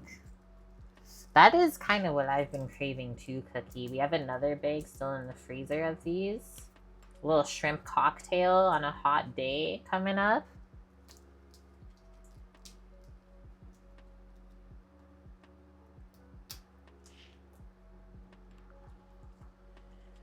What's hiding under here? There we go. We're like halfway through. So then we're going to marinate this with some fresh garlic, some lemon, maybe some chili flakes, salt and pepper. You can do herbs if you want. Maybe we'll chop some parsley.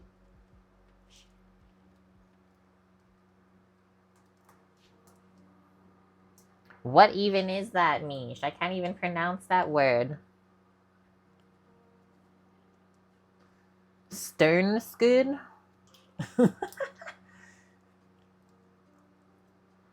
There were recalls on organic eggs and blueberries in the last couple of weeks, Annie. Affected a few states. That's a little scary.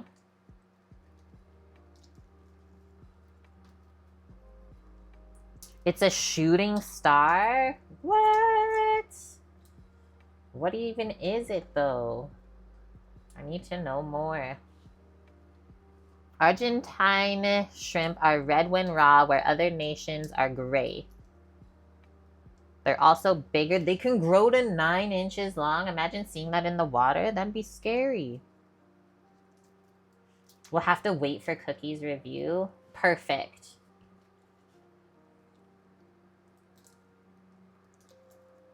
I think I gotta go for a bathroom break after this.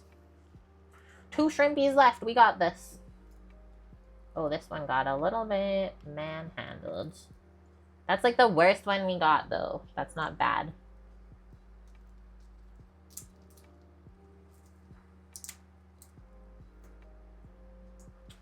Okay, let's get all the juices and stuff out of here before we marinate them.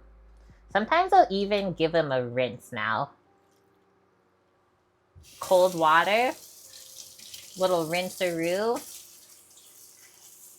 just in case there's some sneaky shells and stuff still. And then just drain it out. Oh yeah, a little bit of stuff came out, see?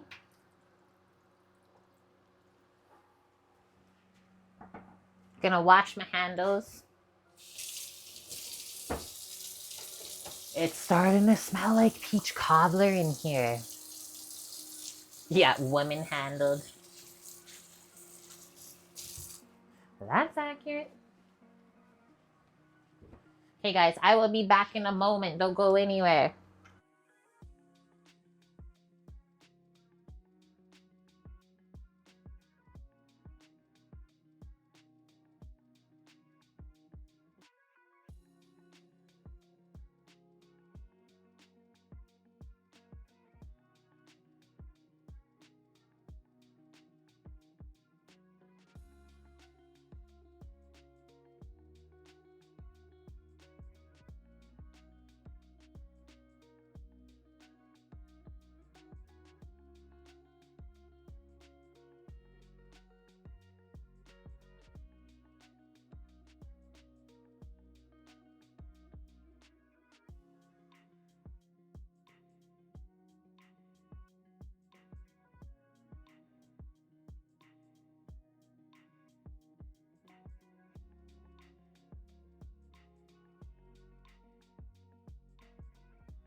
Have returned. You guys are talking about caviar. We have that at work right now for the tasting menu, as well as foie gras. Some fancy ingredients. Okay, shell's gone. You guys can keep these if you want to make a shrimp stock. It's really good for the base of like chowders and soups with seafood.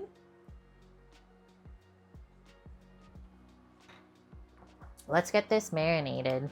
On the recipe that I linked for easy grilled shrimp, zest the lemon. That sounds nice, actually.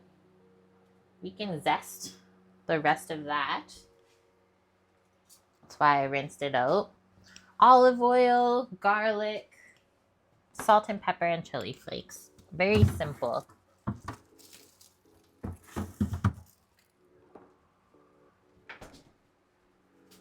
Feral Tuesday? Every time. This kind of chili flakes.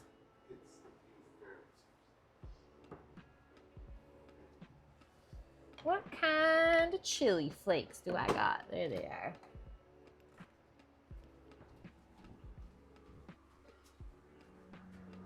Yeah, it's Wednesday for me.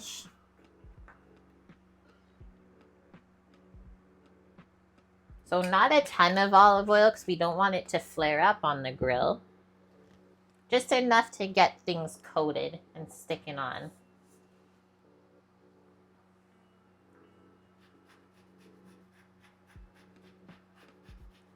Ouch, the lemon zest went right in my eyeball. So mean. Be Cutie 24, thanks for that follow. I'm blinded. So I'm just gonna put the zest in with the marinade, and then we'll squeeze the fresh lemon juice on to the shrimp after they're cooked. Yum. You only have work in 8-ish hours? It's okay, Samo has to work tomorrow too. Do I like working with foie gras?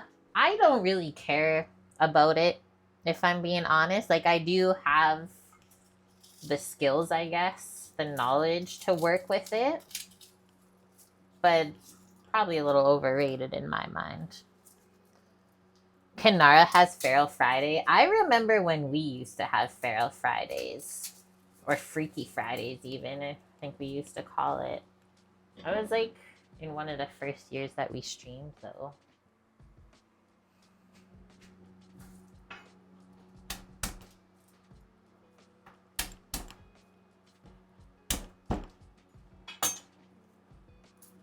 Smash the garlic and then we'll put it in the press. Have I ever prepared sweetbreads? Yeah, I don't mind those actually. If you make them right, like how we were taught in culinary school, is we kind of prepared them like a schnitzel or like a chicken nugget. You wouldn't really know the difference that you're eating like a piece of offal, like a gland.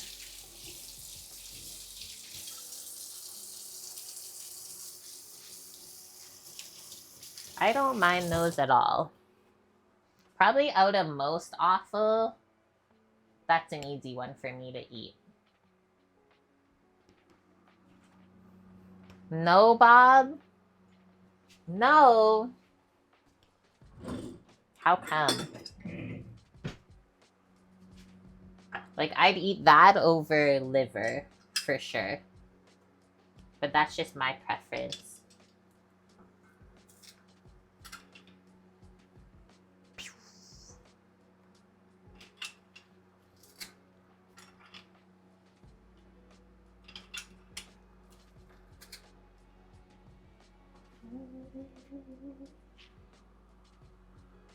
Yuck, Mish.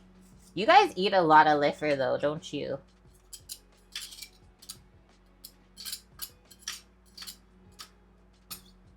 Liver is definitely popular in Europe.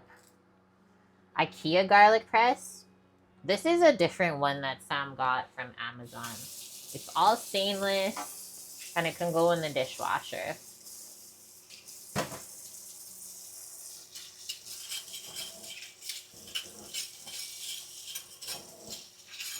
Excuse me.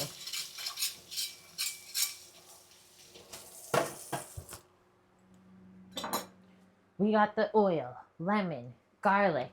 Let's get some chili, salt and pepper.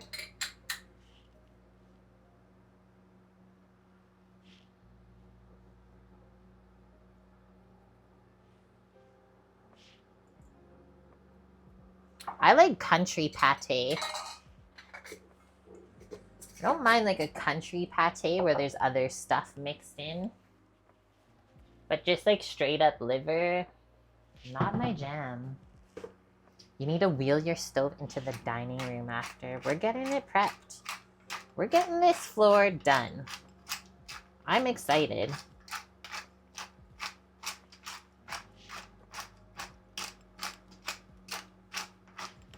Pepper it up.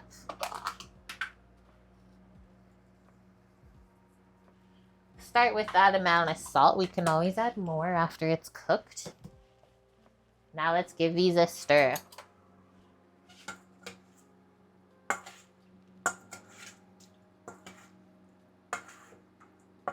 Whoa. Get all that garlic distributed around.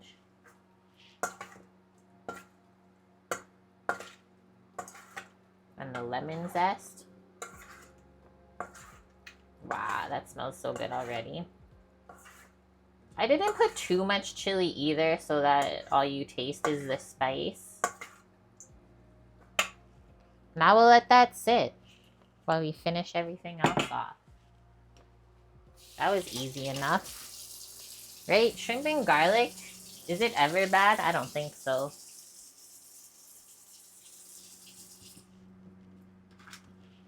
shrimp. Marinate. Next step is to grill it. Easy mode. It takes about 15 minutes or so to heat the charcoal up on the grill. So that's the only other thing we really have to remember for the shrimp and the corn. So next one, our corn. Because we'll grill both of those things kind of together. Like the corn will have to go on first. Why don't we get it onto a pan?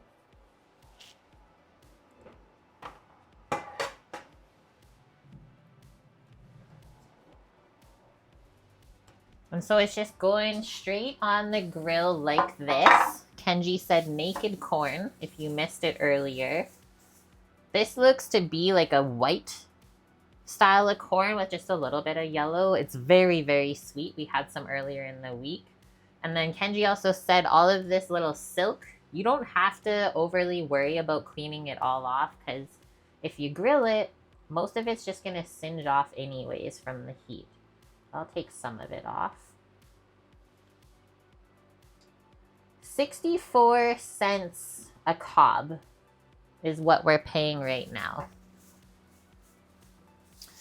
Take care, caretaker.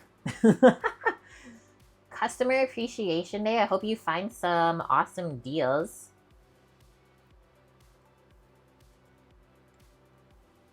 Samo did all the shopping this morning while he was out gallivanting early. I don't even know what's happening out in the world. Haven't been out in a week.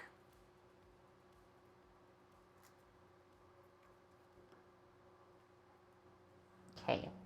There was a little bit of husk still on there too. Clean that off. And then this and this can just hang out together. That will be our grill pan. And then we can use the same one again for when everything is cooked.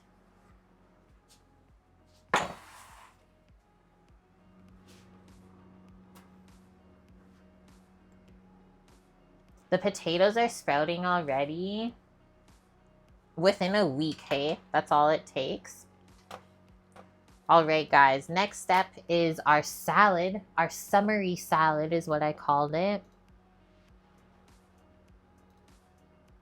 The recipe I linked, a simple peach feta salad.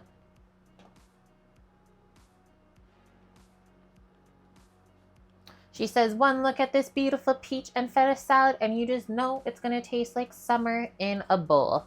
Sweet, juicy, and seasonal peaches and tomatoes pair so well with salty feta, refreshing herbs. I'm leaving out the shallots, but if you want a little crunch and kick from shallots, by all means. I might just add a bit of garlic scape powder or something like that in. She says it's a perfect dish for wowing your guests at your next alfresco, like outdoor dinner party, or enjoying with your family on a summer evening. She says this, as a dietitian, I'm happy to share that the ingredients in this salad are simple and packed with nutrition benefits like vitamin C, vitamin A, fiber, and antioxidants. Love that.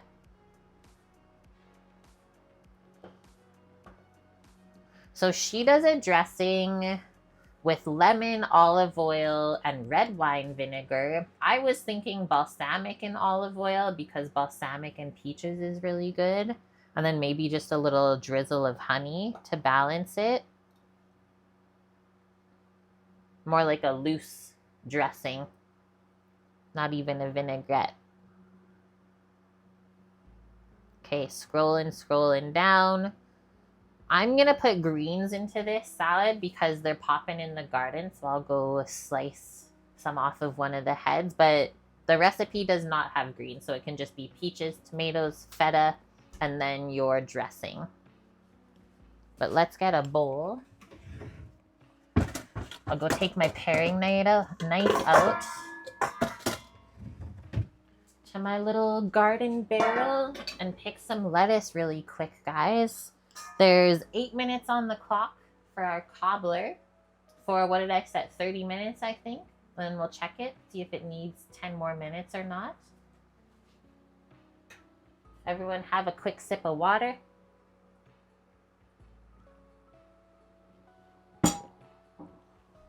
And it's almost time to get grilling outside.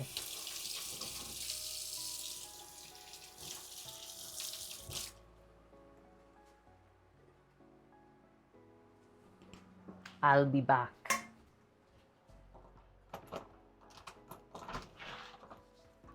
The mic has worked every other time I've gone out here. Holy, it's hot. It's like hot and windy out today. I bet it would be way worse if there was no wind. Like hot to the point where my feet are burning on the paving stones. Put the bowl on the ground.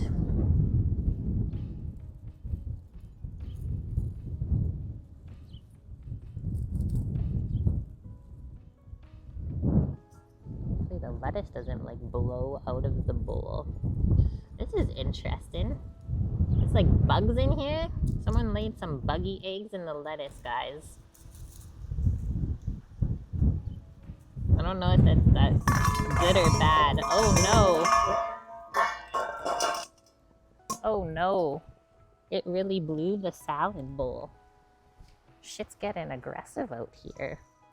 Okay, we're secured now. Guys, there's caterpillars in the one head of lettuce. And they laid all eggs in it. What do we do? Just wash it off? Gross. Gross.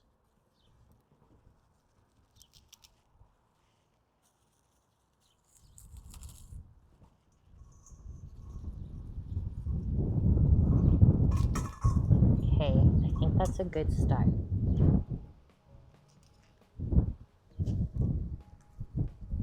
Gotta like cover the lettuce as I'm walking away so it doesn't fly out of the bowl. And that actually happens so often at work.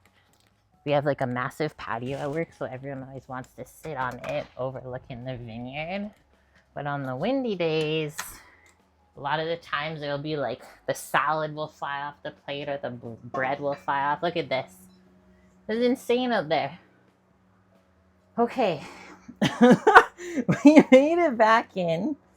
Got a little bit of green, so I'll get this into water ASAP. The other thing I'm gonna do, since I seen there was bugs, a little bit of apple cider vinegar into the water when we swish it.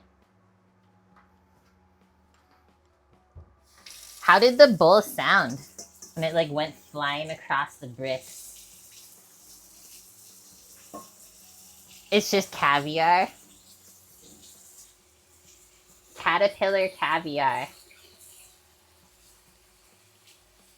That's what we get, I guess, for not picking it earlier.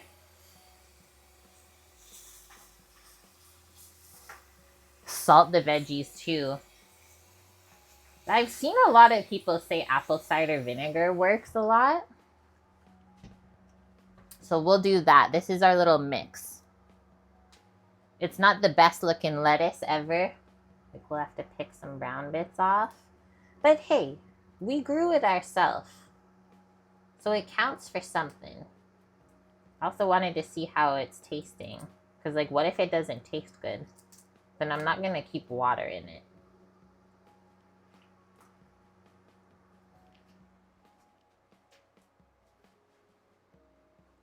At least I don't have a slug problem. That I'm actually thankful for. There's no slugs here because it's so dry.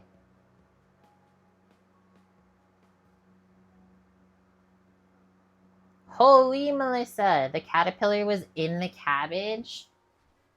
Gotta watch out. But yeah, the slugs, when we lived on Vancouver Island, would decimate my lettuce. I would get so upset. Get the torch. Okay, so now we'll give that a swish around. I tried to make sure I didn't really pick any leaves that were really bad with buggies. And I think I'm just gonna dry it in a towel. See, like there was one. Oof.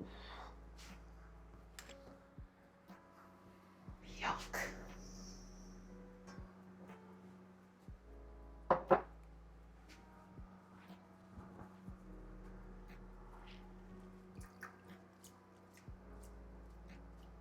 pick it out and shake it off.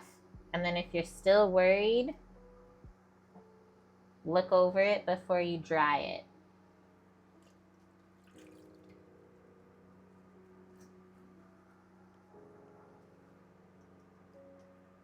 But otherwise, mostly everything should come off and be either floating or just sink to the bottom of the bowl.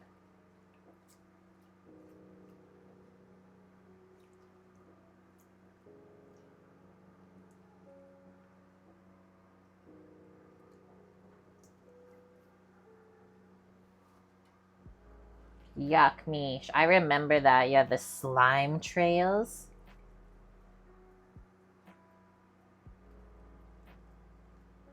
I'm all for sharing, like, the food with the animals, but not when they just eat it all.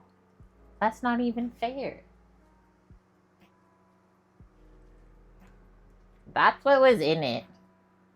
That's why we washed it.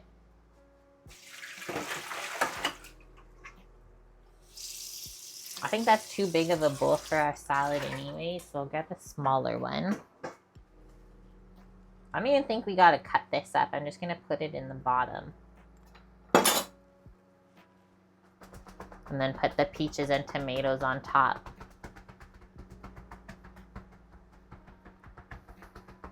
Yeah, we could be the next Noma.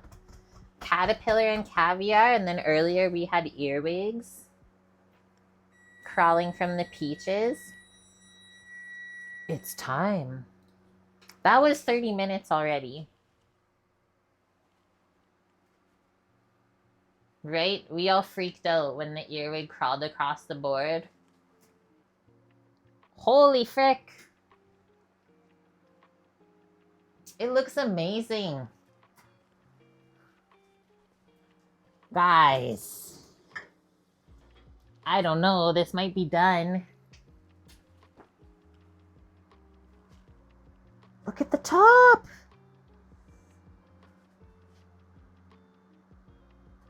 Whoa! Do we go longer? I don't know. That was 30 minutes, but we split it in half, right? So I think it baked quicker. Like, the peach juices look insane. The other one looks similar. I'm gonna do 5 more minutes and then call it. It's only at 350, so the top won't brown too much. But yeah, I think 5 minutes more. Holy shit. First cobbler was a success. It smells insane. Like yesterday when I got home from work, all I could smell was the peaches that Sam brought home. Okay, let's keep going on our salad. Get some tomatoes. Get our other couple peaches that were already washed. And then we cut them in half, but we didn't open them yet.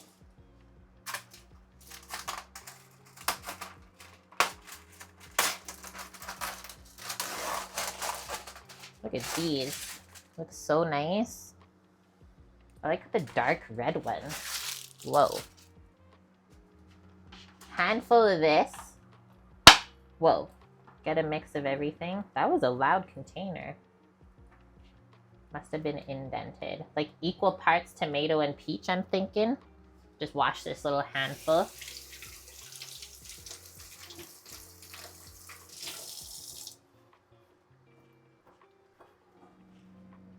And we'll have those. Chunk up the peaches. Get our feta out. It was in the freezer, so I need to make sure it's thawed. But we'll crumble it up. Oh yeah, she's crumbling already.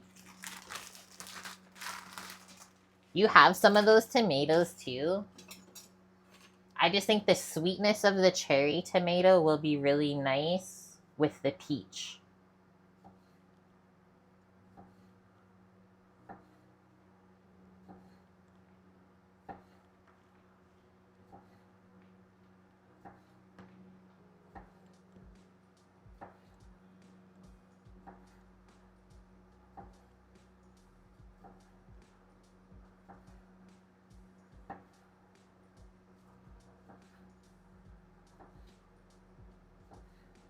We don't have any tomatoes yet from the farms here, but I really can't wait for that time of year. Distribute those around.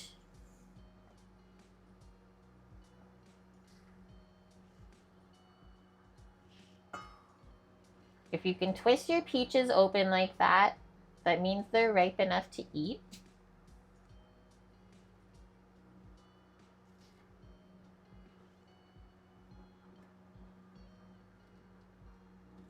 Right? Fresh garden tomatoes are your favorite? Me too. Sweet sun golds. Wow. I think for this, cut it like that and then just in half. So you get nice big pieces.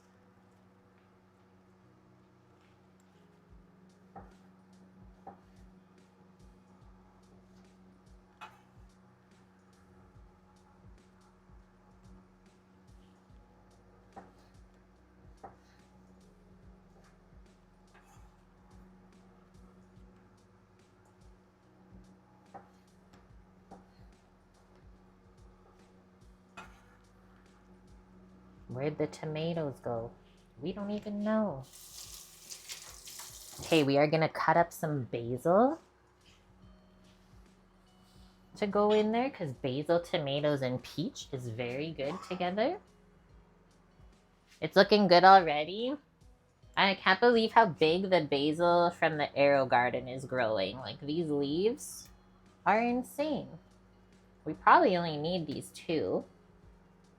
I just picked off the top and put it in water because the plant was getting way too big. Also see where it was touching the light a bit, but that's okay. I'm gonna cut this in half because it is so large, and then go like that, and then go through it nice and thin. And we'll sprinkle that over everything in the salad. And we'll crumble our feta. When you freeze the feta, it gets really crumbly. So just keep that in mind. We're gonna have like smaller feta crumbles rather than like big chunks of it. But hey, feta is feta, really. As long as it's there, that's all that matters. Look at that. Okay, that was our 5 minutes. Cancel that oven. Cobblers. Yeah, I think that was a good call on that 5. Cobblers are coming out. Whoa.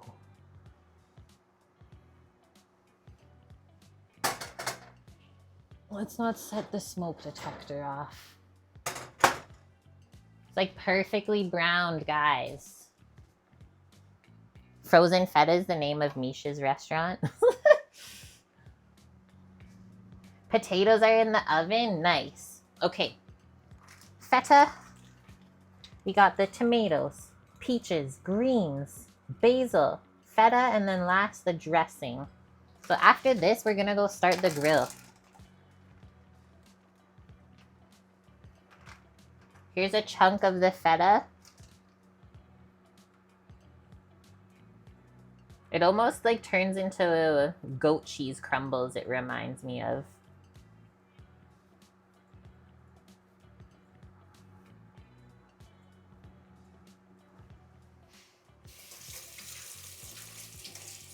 We'll leave that.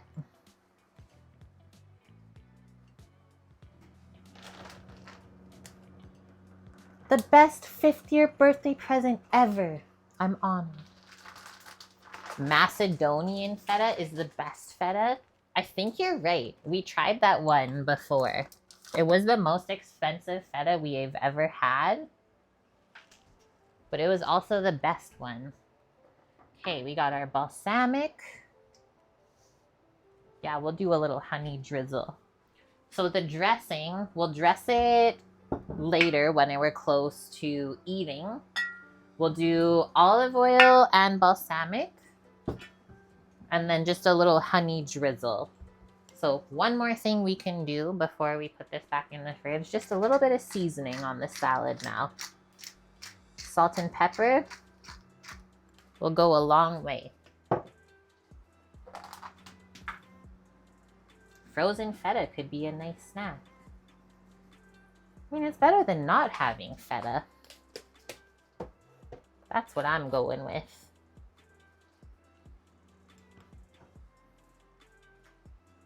We didn't even need the stove cam today. Nice. Okay, a little cleanup over here. The shrimp and corn is ready for the grill. Everything else looks like it's put away to a certain extent. Trying to keep it not too messy.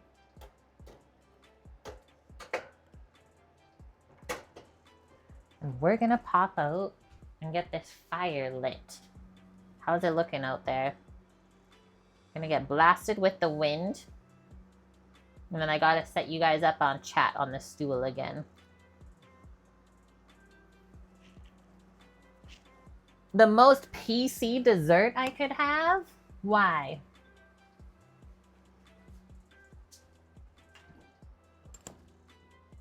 Okay, salad's in the fridge. PC? Oh God. Peach cobbler.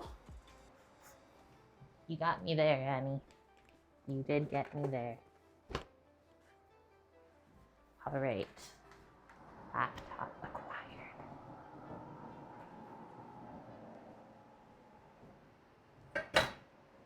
I didn't mean to make sounds. Oh God, there's more sounds. The bear was sleeping. Now I have creepy door sounds.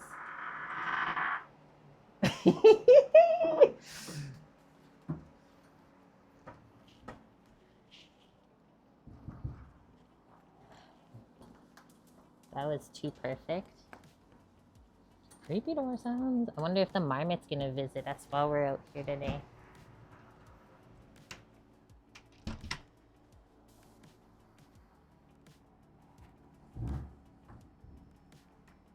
Turn the laptop on.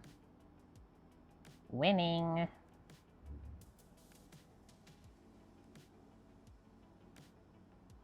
Things are happening, people.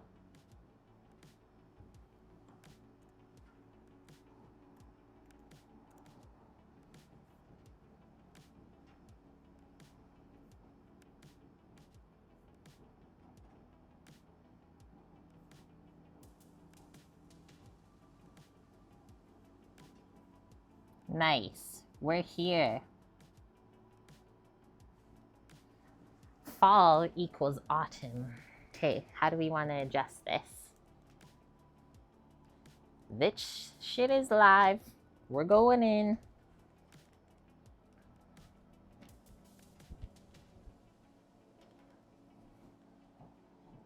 Oh my God, what was on there? Oof. A fly was right where I was gonna just put my finger. Open the bottom vent. Open this baby up. We're gonna take off the grill grate. Put it down there. We're gonna stir up the charcoal. I already vacuumed it out the other day when I was grilling pork chops for dinner after work.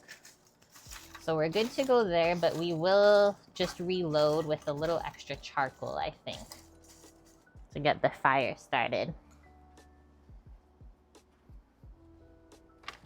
I always check in the charcoal bag before I reach in. We're safe. Couple handfuls, I think. We don't need too much.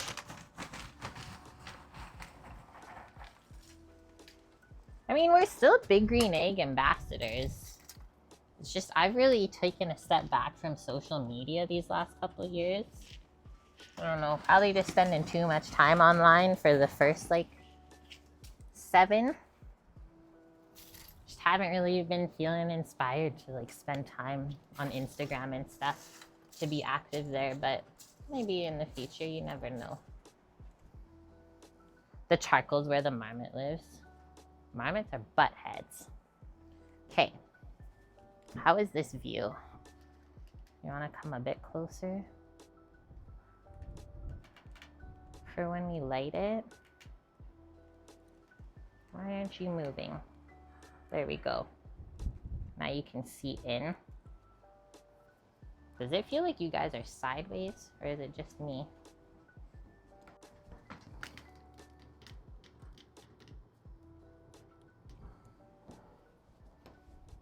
Okay, now the super powered hair dryer. The Luft lighter.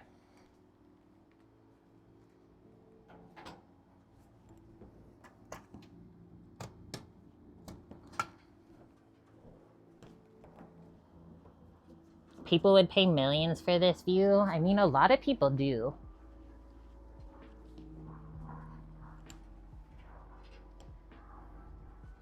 It is an otherwise quite expensive place to live in Canada, depending on like if you're lakefront or not. Okay, just pop that right on the charcoal and away we go. Definitely warm out today though.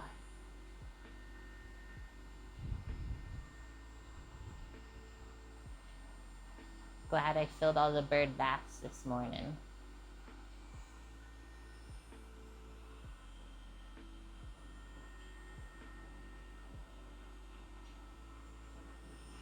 The other thing Amp was saying at the start of the stream today, Annie, is like making cartoon or like animated version of our starting screen when we're out here would look cool.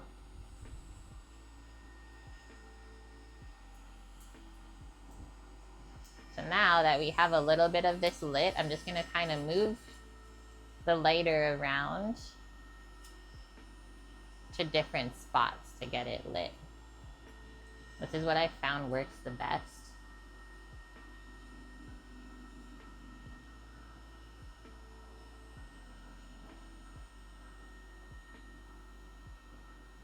I don't even know, I don't think that I've ever watched Caddyshack. But I'm also one of the worst people ever to talk to about movie references. Sam might know. Sam's got a great memory for that.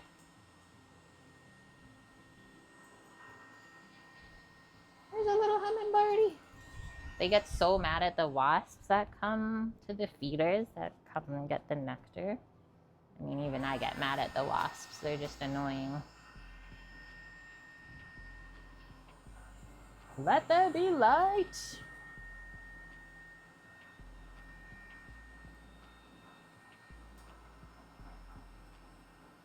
I was hoping the guests that are staying next door to us right now would be home while I'm out here doing this, because I really want to go for a ride in their car. They have a Merc like V8 bi-turbo, basically the pace car for F1. It's 250K and it's convertible. I'm gonna be like, can you take me for a ride? Okay, well the fire's lit, guys. That didn't take long.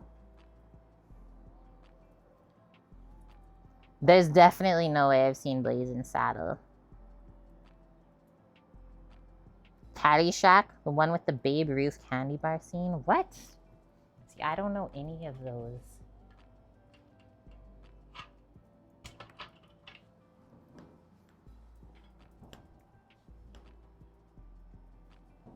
Feed them food, then ask. That's what I was thinking.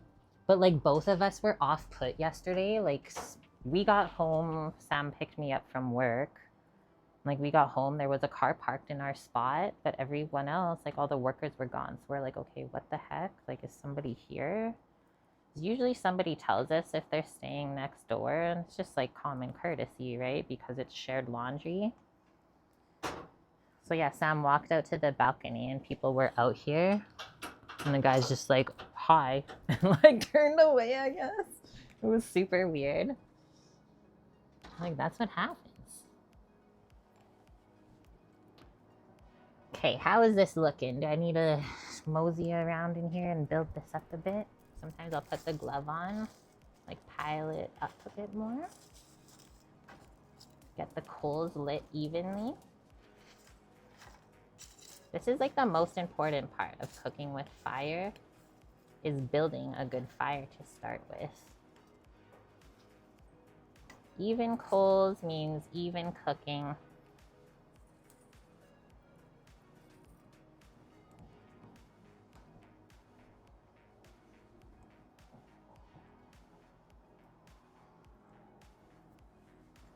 I don't even know, yeah, if the people were told that we were here, Melissa. That's the thing. So it was just like both of us were surprised, right? But I guess there was an emergency at our work where we have guest rooms. They were supposed to stay at Burrowing Owl. Something happened, so they emergency put them here. Which I'm not mad. Just would have liked to know. It's like you can't even see anything happening. I might put a little bit more heat onto this now that I piled it up again. I mean, it doesn't hurt.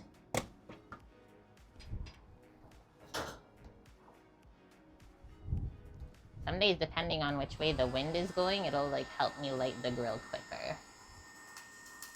Oh yeah, we're not far off. Ooh, I don't like when it sparks too much. One, it could hurt me, and like two, it could potentially spark a fire here because everything's so dry. So we'll stop there. I got a little bit more smoke rolling now. I'll do up the cord.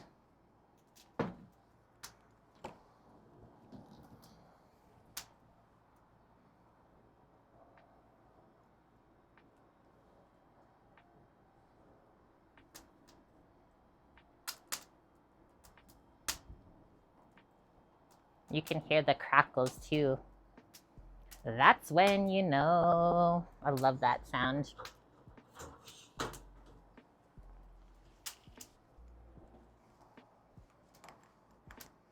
Is it easy to get temps low enough to grill salmon with the lid closed?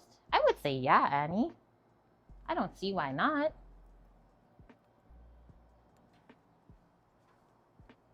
Make an instant ramen with chicken pot stickers, yum, and chicken wonton in it. Cleaning later. Not sure what you'll make, but you have veggies, roasted veg like a salad and chickpea, yum. That sounds good, so healthy. Isn't it cool, Amp? Our little fire starter? It's so much better for you than just putting like the liquid like starter fuel on and then cooking over it. Imagine lighting a cigarette with it.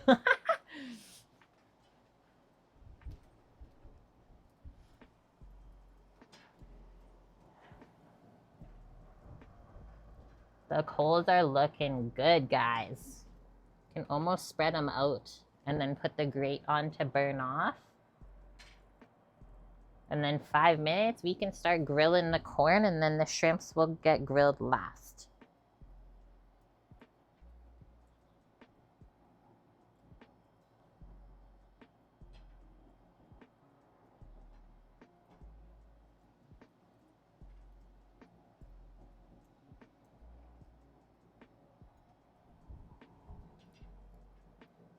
It's like I can see the red glow.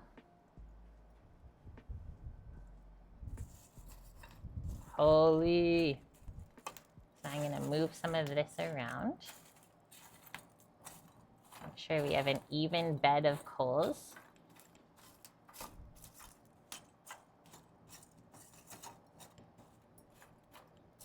Nice. And like you don't need a lot of charcoal to cook over if you're doing a quick cook like we are today. So that's all spread out. Even bed of coals. Now we'll put this on, and that's usually when I'll close this to start burning that grate off. I'll go inside really quick, grab the stuff that we're gonna grill, some tongs, good to go. And he says that sounds like a great idea. We have a lot of deer in the area. So where we live, like everything that you see, you know, other than the houses, like everything around us is conservation land. So yeah, deers everywhere. Like, doesn't matter which direction you drive. You always have to be careful. And, like, they're really healthy looking. The bucks we've seen are so nice. Even the does. Like, we saw 2 little babies with a doe the other day. I got so happy. Oh, it smells really good in the house. Yeah, there is a lot to eat. I still need to go fishing too.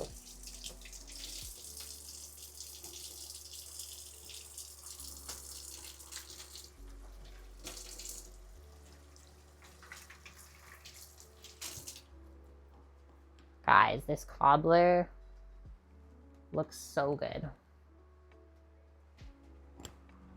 Having a sip of the rest of my wine and then some water real quick too.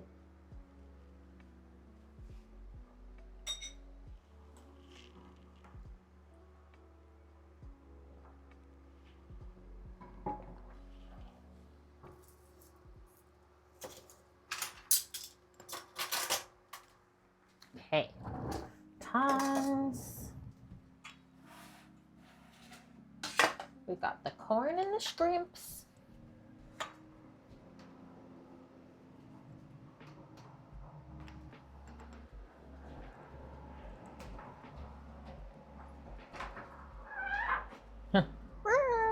That door was never squeaking before. What is going on? Little hummingbird. Hello, we're grilling.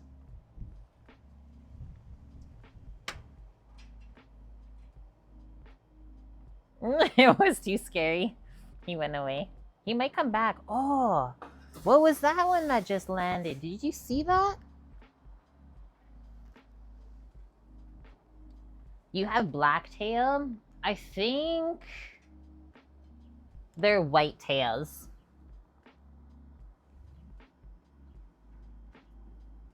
Yeah, maybe the house is shifting. You have no hummingbird view? Do you want me to back you up more now? I mean, we can. Get the grill grate and the feeder for you.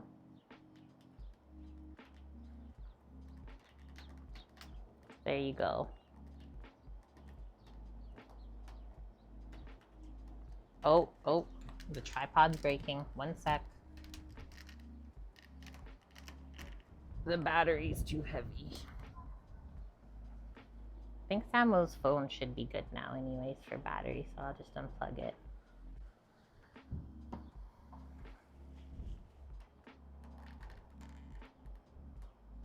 Okay, there you go. Yeah, we're not even here for the cooking. We're just here for the hummingbirds, please. Okay, so the grill's around like 400. It's saying on the temp gauge. Brush this off. Can you guys see the glow now?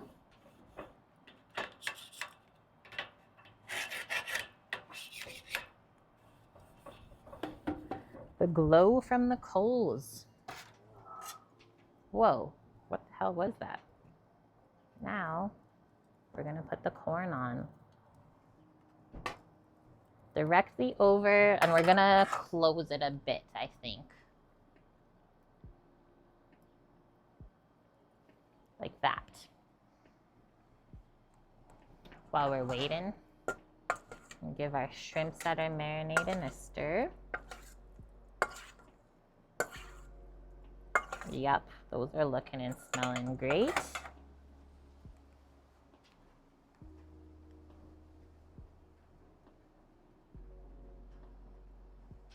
Misha has so many Magikarps. That's the venison you had the other night, Melissa? Was the whitetail? And he hadn't had it before. Nice. Are we still sideways with this gimbal? I think so. Let me try and fix this. That.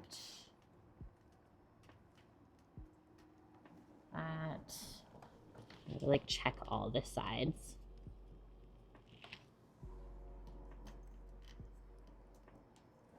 Okay.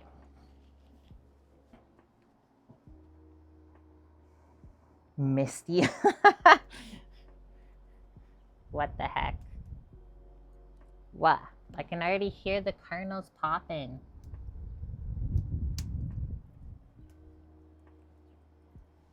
I'm gonna close actually the bottom vent a little bit by like half. Because we still have to cook the corn as well as char it.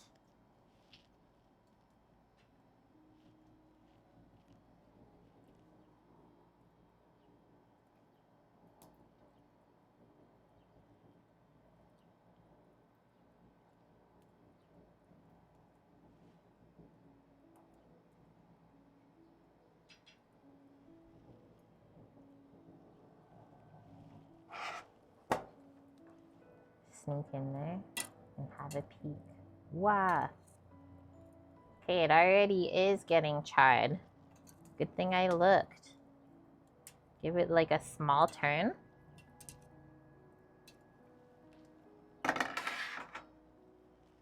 What is that in there? Those are 2 corns on the cob that we're grilling directly over the fire. T-Swift Bodyguard, thanks for the follow. Welcome.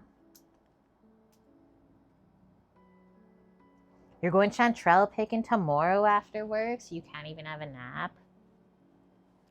Priorities, Mishers. Also, that sounds delicious. I'm kind of jealous. I don't think mushrooms really grow that good where we are here. It's too dry. I'd have to go north or more west.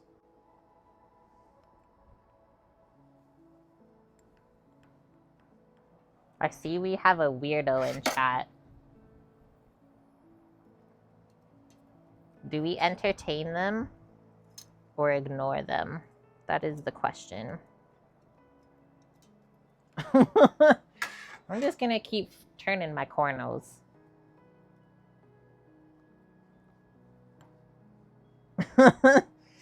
Annie or ban them. Annie killed him, but he's still here somehow. He killed him. Oh my god. You know what? This hummingbird doesn't give a heck.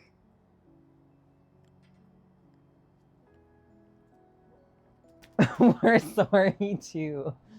I don't even know what else to say. You're asking for it.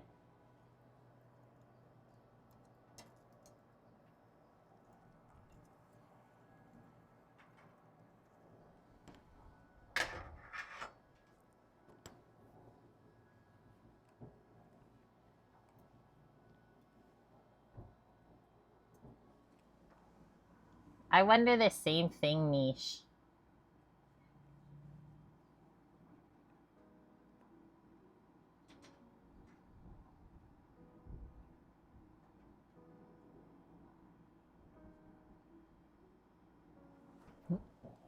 Yeah, why are you the one saying sorry? We're the Canadians.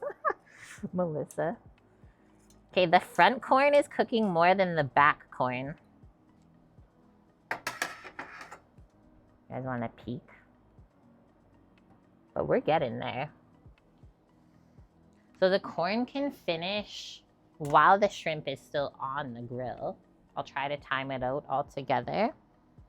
And then we have our salad already made. And that is our simple summer dinner for the day. It's plus 34 degrees Celsius outside. It's a bit hot to eat some heavy carbs. We're just going shrimp, corn, and salad. Prawns, really, I should be saying. It's Greek, Greco-Greek. You made it to your new house? Dude, how exciting. Are you loving it? I'm so happy for you. I'm gonna switch these. Move to the back.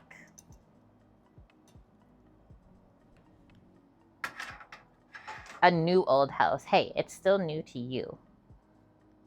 Still trying to fix your Supra?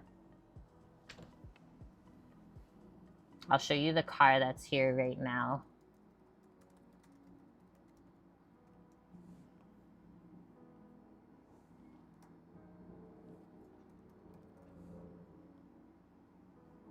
It's actually insane.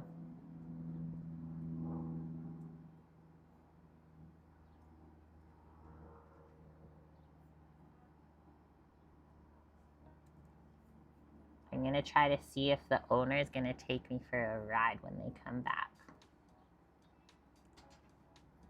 SL63?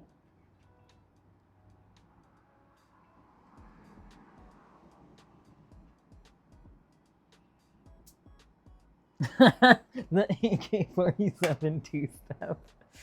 So you're loud as F like we used to be.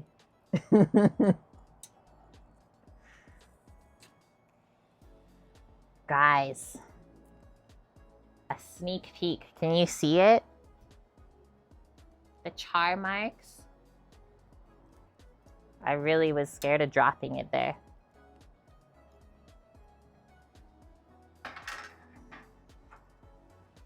What? Your colleagues that's going to Zoomies race in Belgium and Italy, like actually racing? I mean, we drive by the racetrack here, Area 27, every day to go to work. And we've seen some insane cars. That's amazing, Greek. Yeah, if you have no neighbors, then you can be loud. It's true.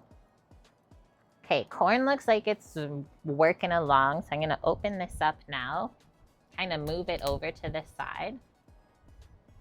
And probably start grilling our shrimpies while this finishes.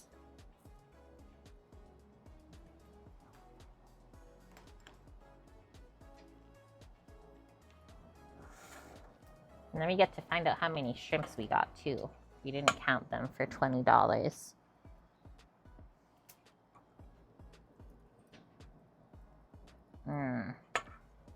The garlic chunk on there. We have quite a few to grill. So let's load this up. So it should go that way so they don't fall through.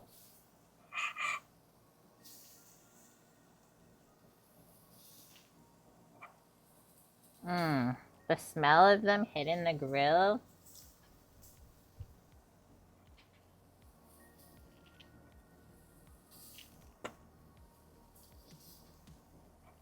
Are we gonna fit them all on even?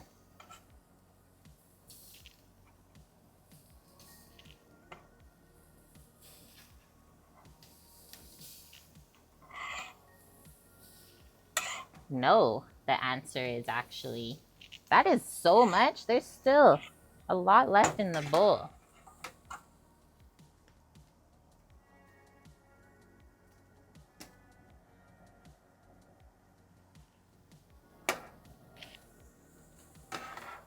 Can I turn this with my hand? Yes. Give the corn a roll.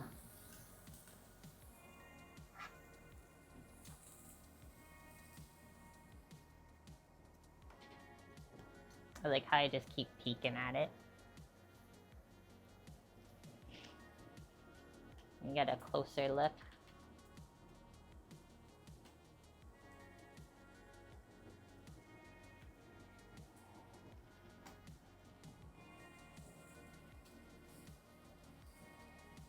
I'm gonna start flipping them. See how I started on one side so I'd know where to start flipping them over? And we'll finish when we get to the end.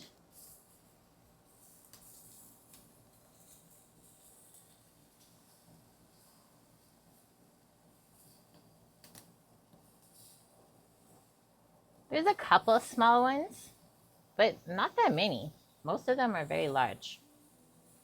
Good sized prawns.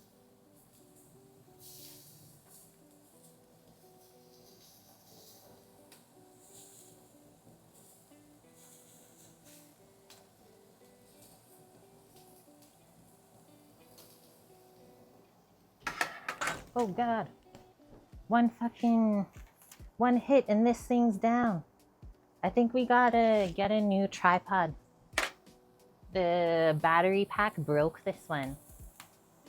It's like we can't hang it off of it, which is fair for sure.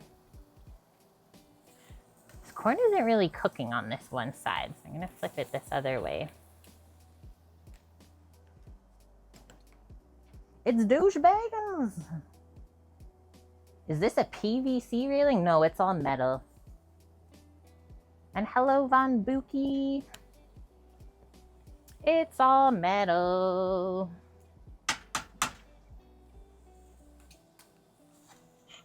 Okay, so we have a clean pan here to put our shrimps.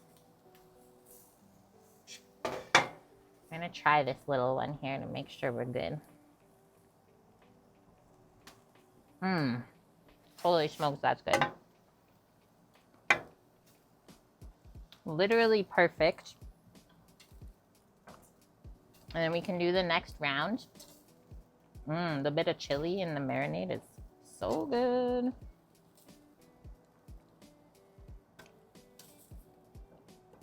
Nothing sticking.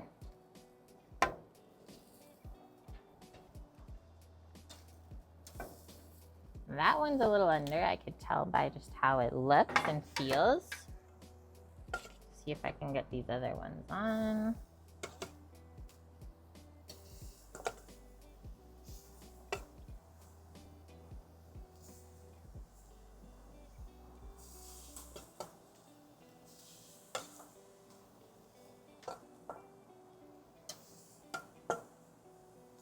Whoa, flying off the spoon. Okay, that's all the raw shrimpers.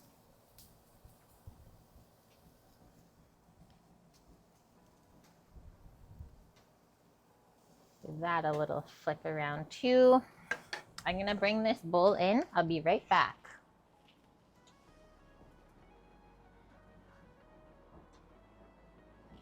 Oh yeah, meal redemptions are open. Always. Wow, I didn't realize how dark that view is for you guys.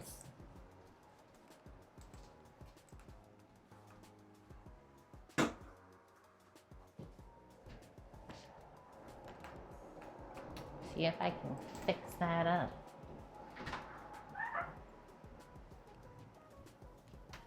But Mishers wanted to look at the hummingbirds.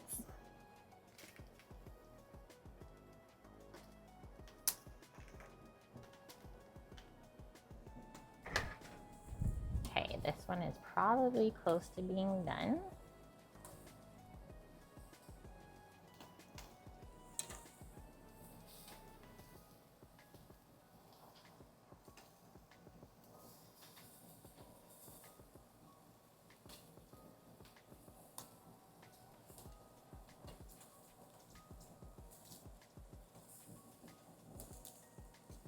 He's mad at us because we're grilling.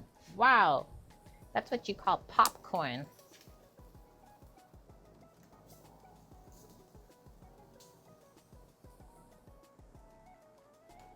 Whoa, did we just get a raid? What is going on? Mike's Only Pans, the man with the pans. Guys, thank you so much. Hi, we're grilling today. Way up here in Canada. How was your stream and what did you get up to? We're almost ready to plate and taste. Everything turned out amazing so far. Borba potatoes are usually harvested in early summer. Does this mean the potatoes won't be available this year? Like for you, Annie? Because I mean, we have them here. Let's get these shrimps off and then the cornos. It's a feast.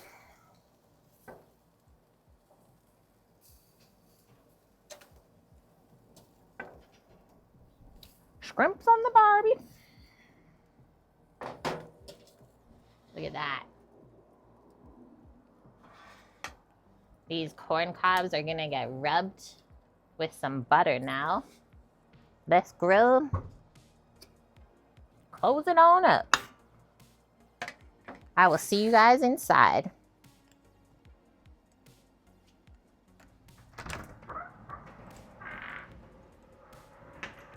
I'm just gonna go grab all that setup though first.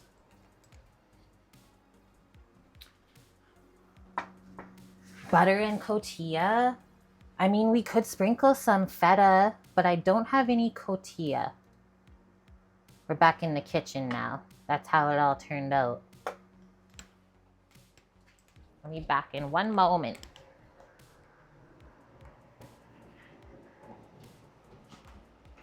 We have some feta cheese in the salad that I made. But yeah, we can always use more. It's true.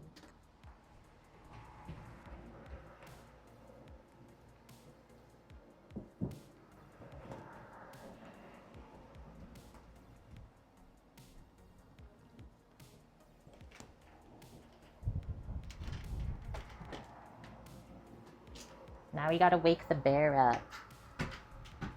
AKA my husband.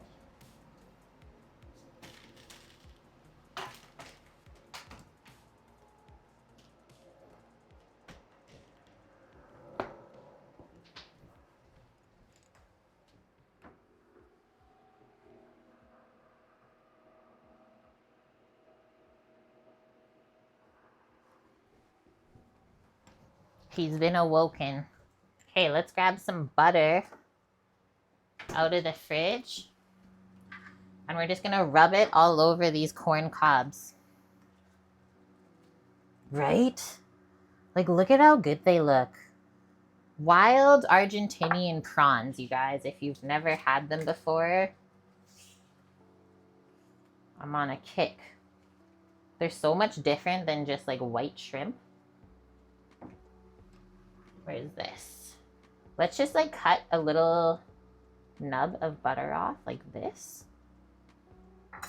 That might even be too much, but I mean, pop it on the shrimp and nobody will be upset. This is all we're gonna do.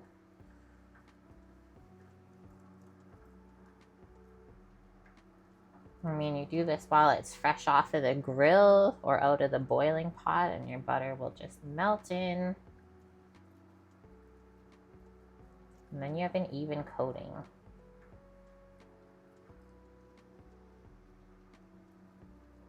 Do the other one. We just gotta dress our salad after this.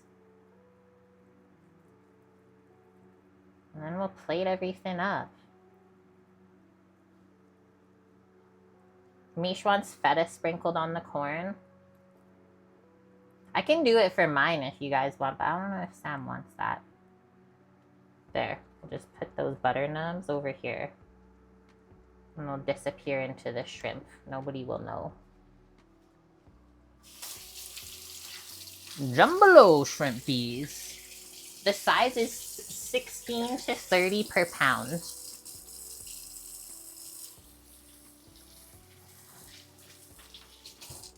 And they were listed as extra large.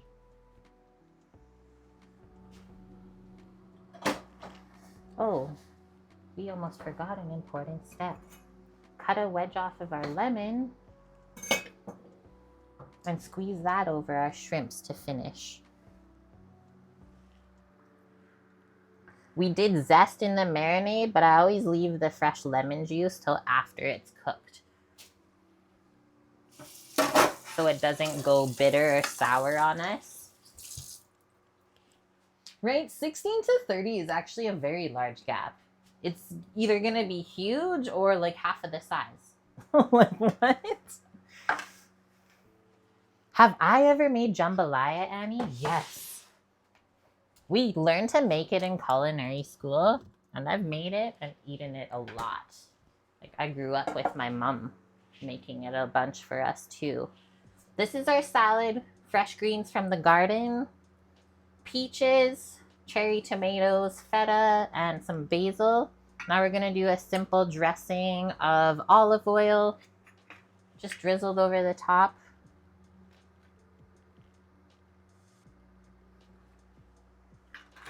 Some balsamic vinegar, or if you have balsamic like a syrup would be good.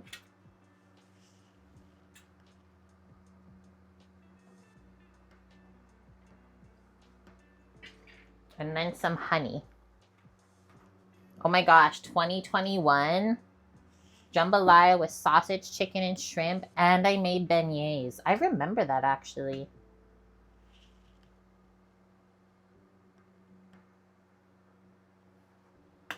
The honey. I'm going to put that stuff away and go get the bear. Make sure he's alive.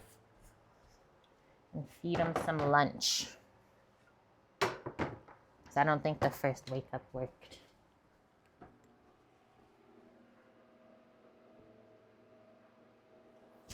It's lunchy time.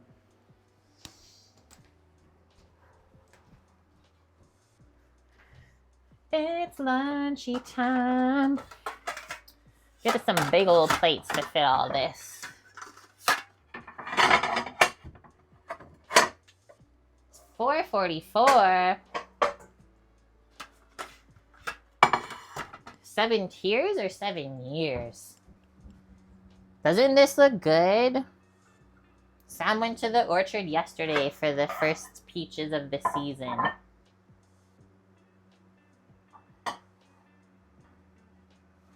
Kind of dark in here.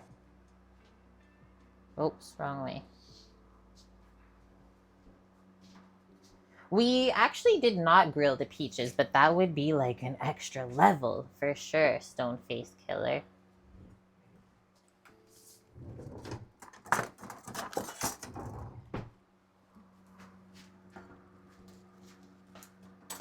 gonna try to scoop some of this out of here and just onto the plate without like disturbing it too much. It's so colorful. I called it a summer salad for a reason. Get those greens out of there.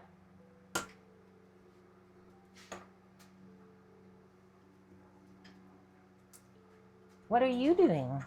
Are you scrimping? He's in the cobbler before dinner. I cobbled. You need an elbow tap right now?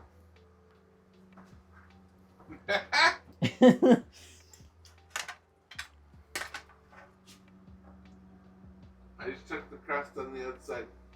That was a small piece. Looked real good.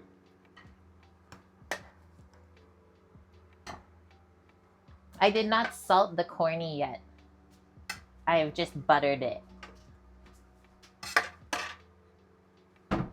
Pile up the scrimps.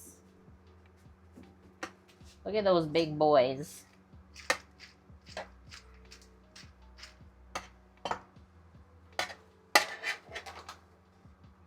Four ears of corn.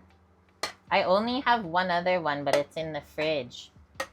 We ate the 4 ears earlier this week, and they were phenomenal. This meal looks like summer to me.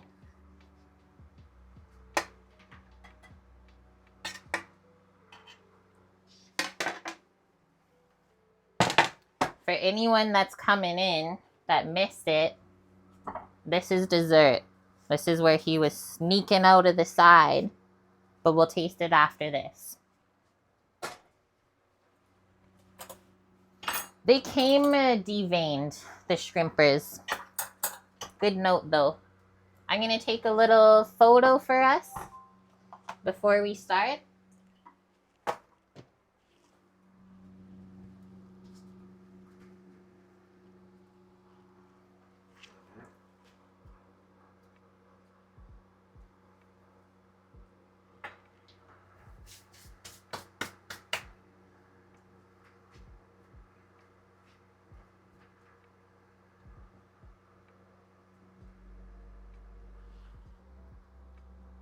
Let's do a little bit more light for this.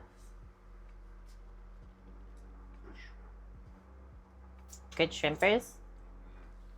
Okay, guys.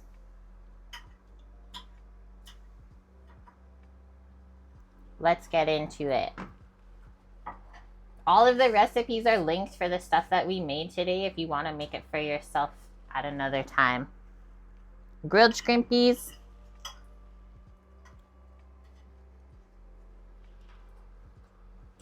Misha's gonna kill me because I didn't put feta on my corn.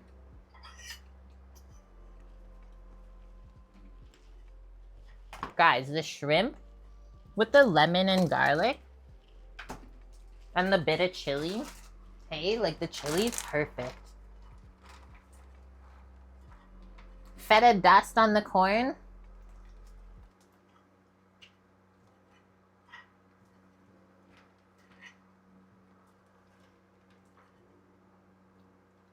And all over the board.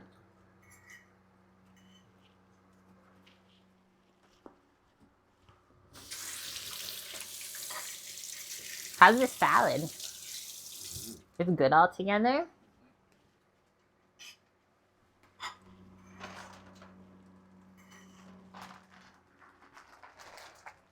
Yeah, some people have to work tomorrow. Who would do that? You and Misha's. Okay, Sam had some of this salad, so I need to too. Were the greens bitter or not bad? Nice. Okay, a bit of feta. Tomato. I want this piece of peach. Going in.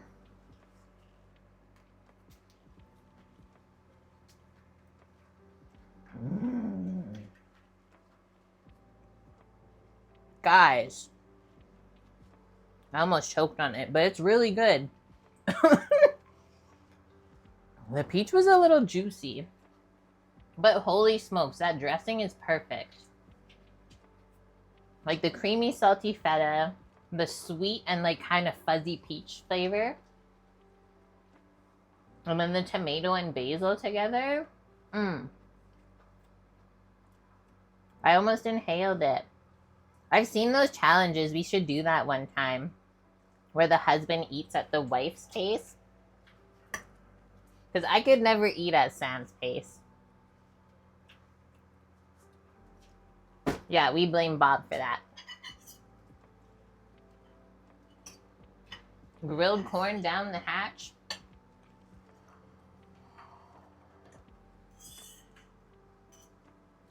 That's how she's looking, guys.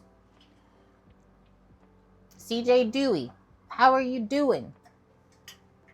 The little bit of heat from the shrimp is like perfect contrast to the sweet peach. And then our buttery corn.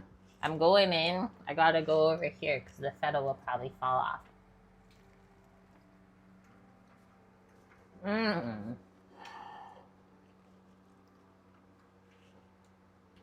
Literal perfect corny cook. Hey, Samo. And yes, it's getting hot in here. Because it's really hot outside. I was worried that the corn wouldn't be cooked enough just straight over the grill. But us just turning it that little bit the whole time. I think it did take about 10 minutes though. And then we just finished the shrimps while the corn was finishing.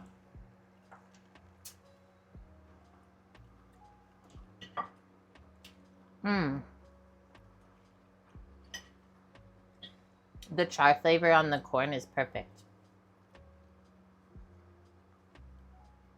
That's funny, Melissa. That you remember that.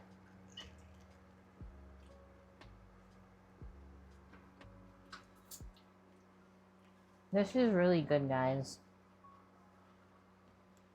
It's very nourishing, hey? Tasting.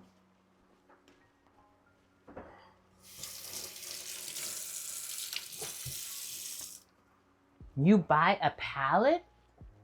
How much is a pallet of corn?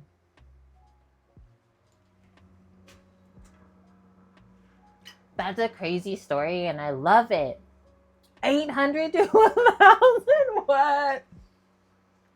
I'm getting in on that. You used to grow your own even? I've never grown corn. I've heard it's not the easiest. My hair looks insane, guys, today. I'm loving it. It's like wild summery hair. Okay. This one's ours, obviously. And the other one is for Ravi and Jacqueline. Oh no, they got. They will come back though. Hopefully we'll untime them out. Annie, can you? Or you want me to? A peach cobbler. Look at the side. It really cooked down though. We don't have ice cream, but I do have whipping cream. But first I want to just try it by itself. I know I have like corn all in my teeth. I can't handle the feeling. Maybe that will help. Sorry, friend. We have a thing here that if you're not subbed and post a link, that it'll auto time you out just for safety reasons. But if you want me to share it, you can whisper it to me and I'll post it. A machine you get to shuck the corn? Okay, that's cool though. Sam, are you just pouring straight cream over the cobbler? Okay.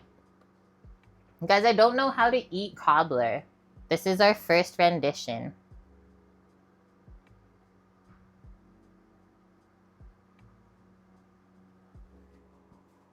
Excuse me. Belts of approval for the chef. Oh, thank you. Thanks. The shuck buddy. Thank you for posting the link. Just stuff it in your mouth and shuck it. Oh my god. $200, but a person literally just made that. Just solving problems, hey?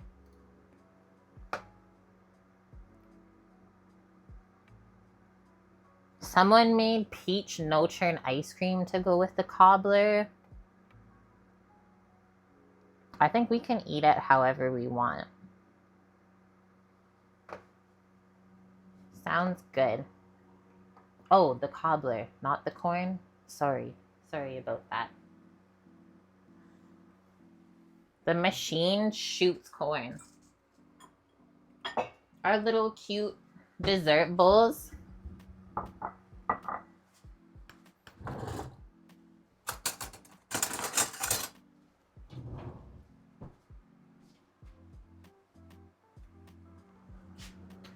I'll try and hide where Sam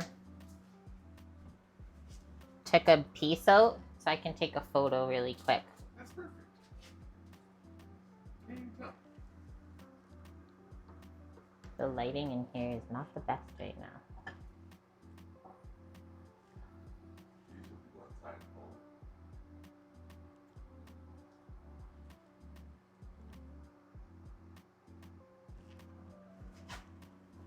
Jimmy Crack Corn? I think I've heard of this before. You gotta kind of excavate in there. Like mold out what you're gonna scoop so that it all comes out good. See? Pro. It's like I've done this before.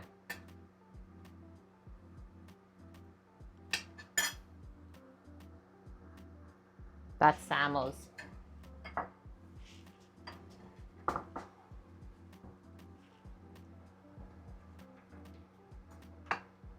It literally looks perfect though. Like there's not a ton of juice on the bottom.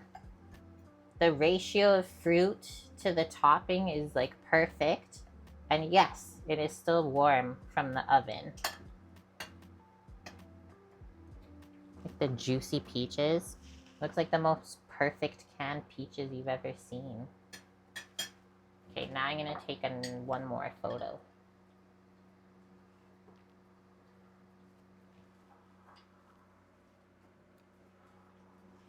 He's down in it, Mishas.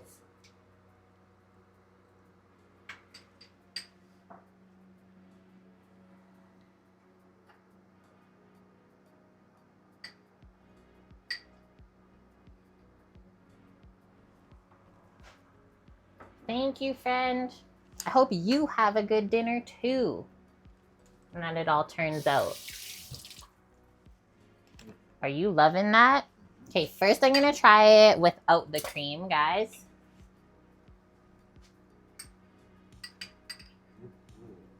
They're back.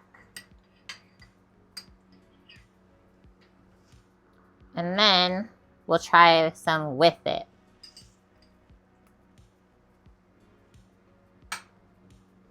Mmm. It's like perfectly crunchy and light, hey? The peach flavor is concentrated. So yeah, if you like peaches and cream, you gotta do a little bit of that. You don't have to do a lot, just a little bit.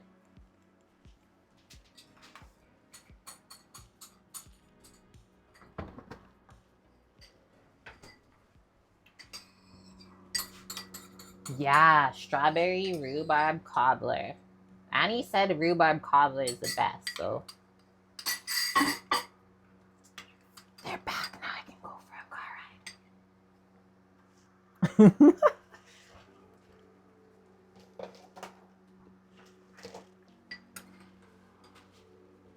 Sam Sam's gonna give him some cobbler. We're feeding the neighbors.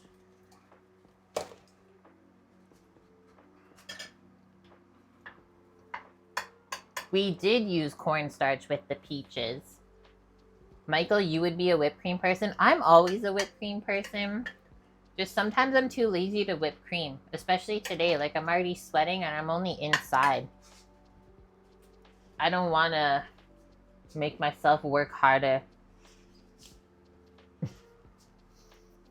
Sam's going to deliver the snack. Let's see what happens. Maybe we can brighten their day. You look kind of funny right now. I'm scared. It's happening right in front of the window. I think he said no. He doesn't want it. They just finished eating and drinking. Okay. They just probably came back from work. No, because we're closed right now. They came back from somewhere. They're too full. I don't know why they would say no. That's their fault, not ours. What's Chris's daughter's name? Not Sophia.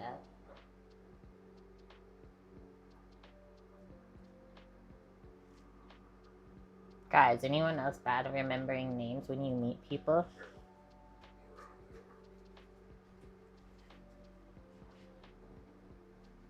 I forget. Maybe you'll remember when you see her face. But we just met her last weekend. We're gonna go give the snack to her in the wine shop instead. One of the owner's daughters. She's, I think, only 18. Not even legal yet. Jake and Michelle. No? What?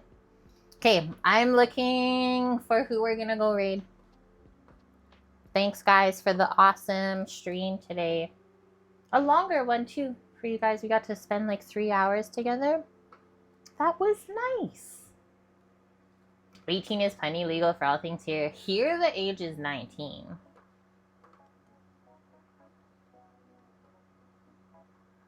Who do we got going on? There's only 482 viewers in food and drink. Where is everyone today? Blame Canada.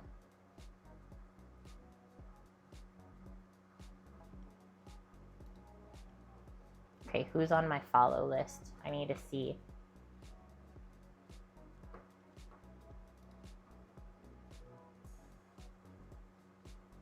Does anyone have any suggestions?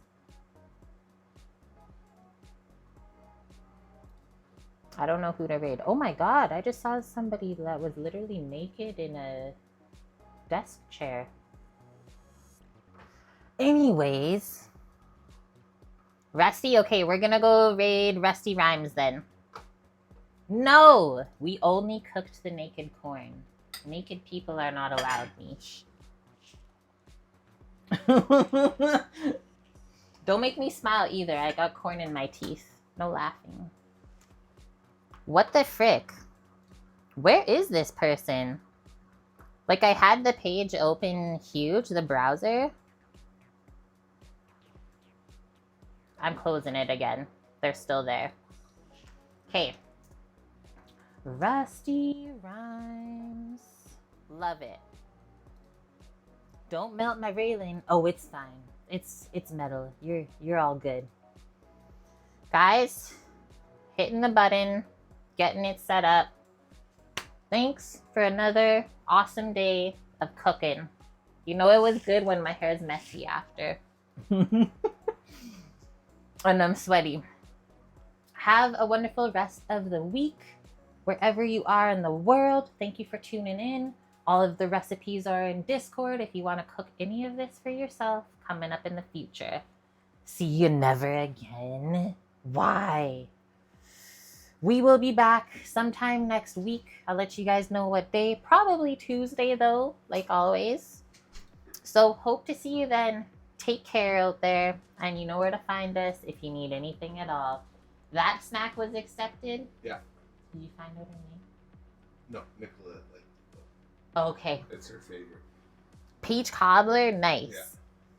We fed the wine tasting shop ladies peach cobbler, so I hope you guys enjoy. Yeah. Let's go see what Rusty and his waifu are cooking up in the kitchen next.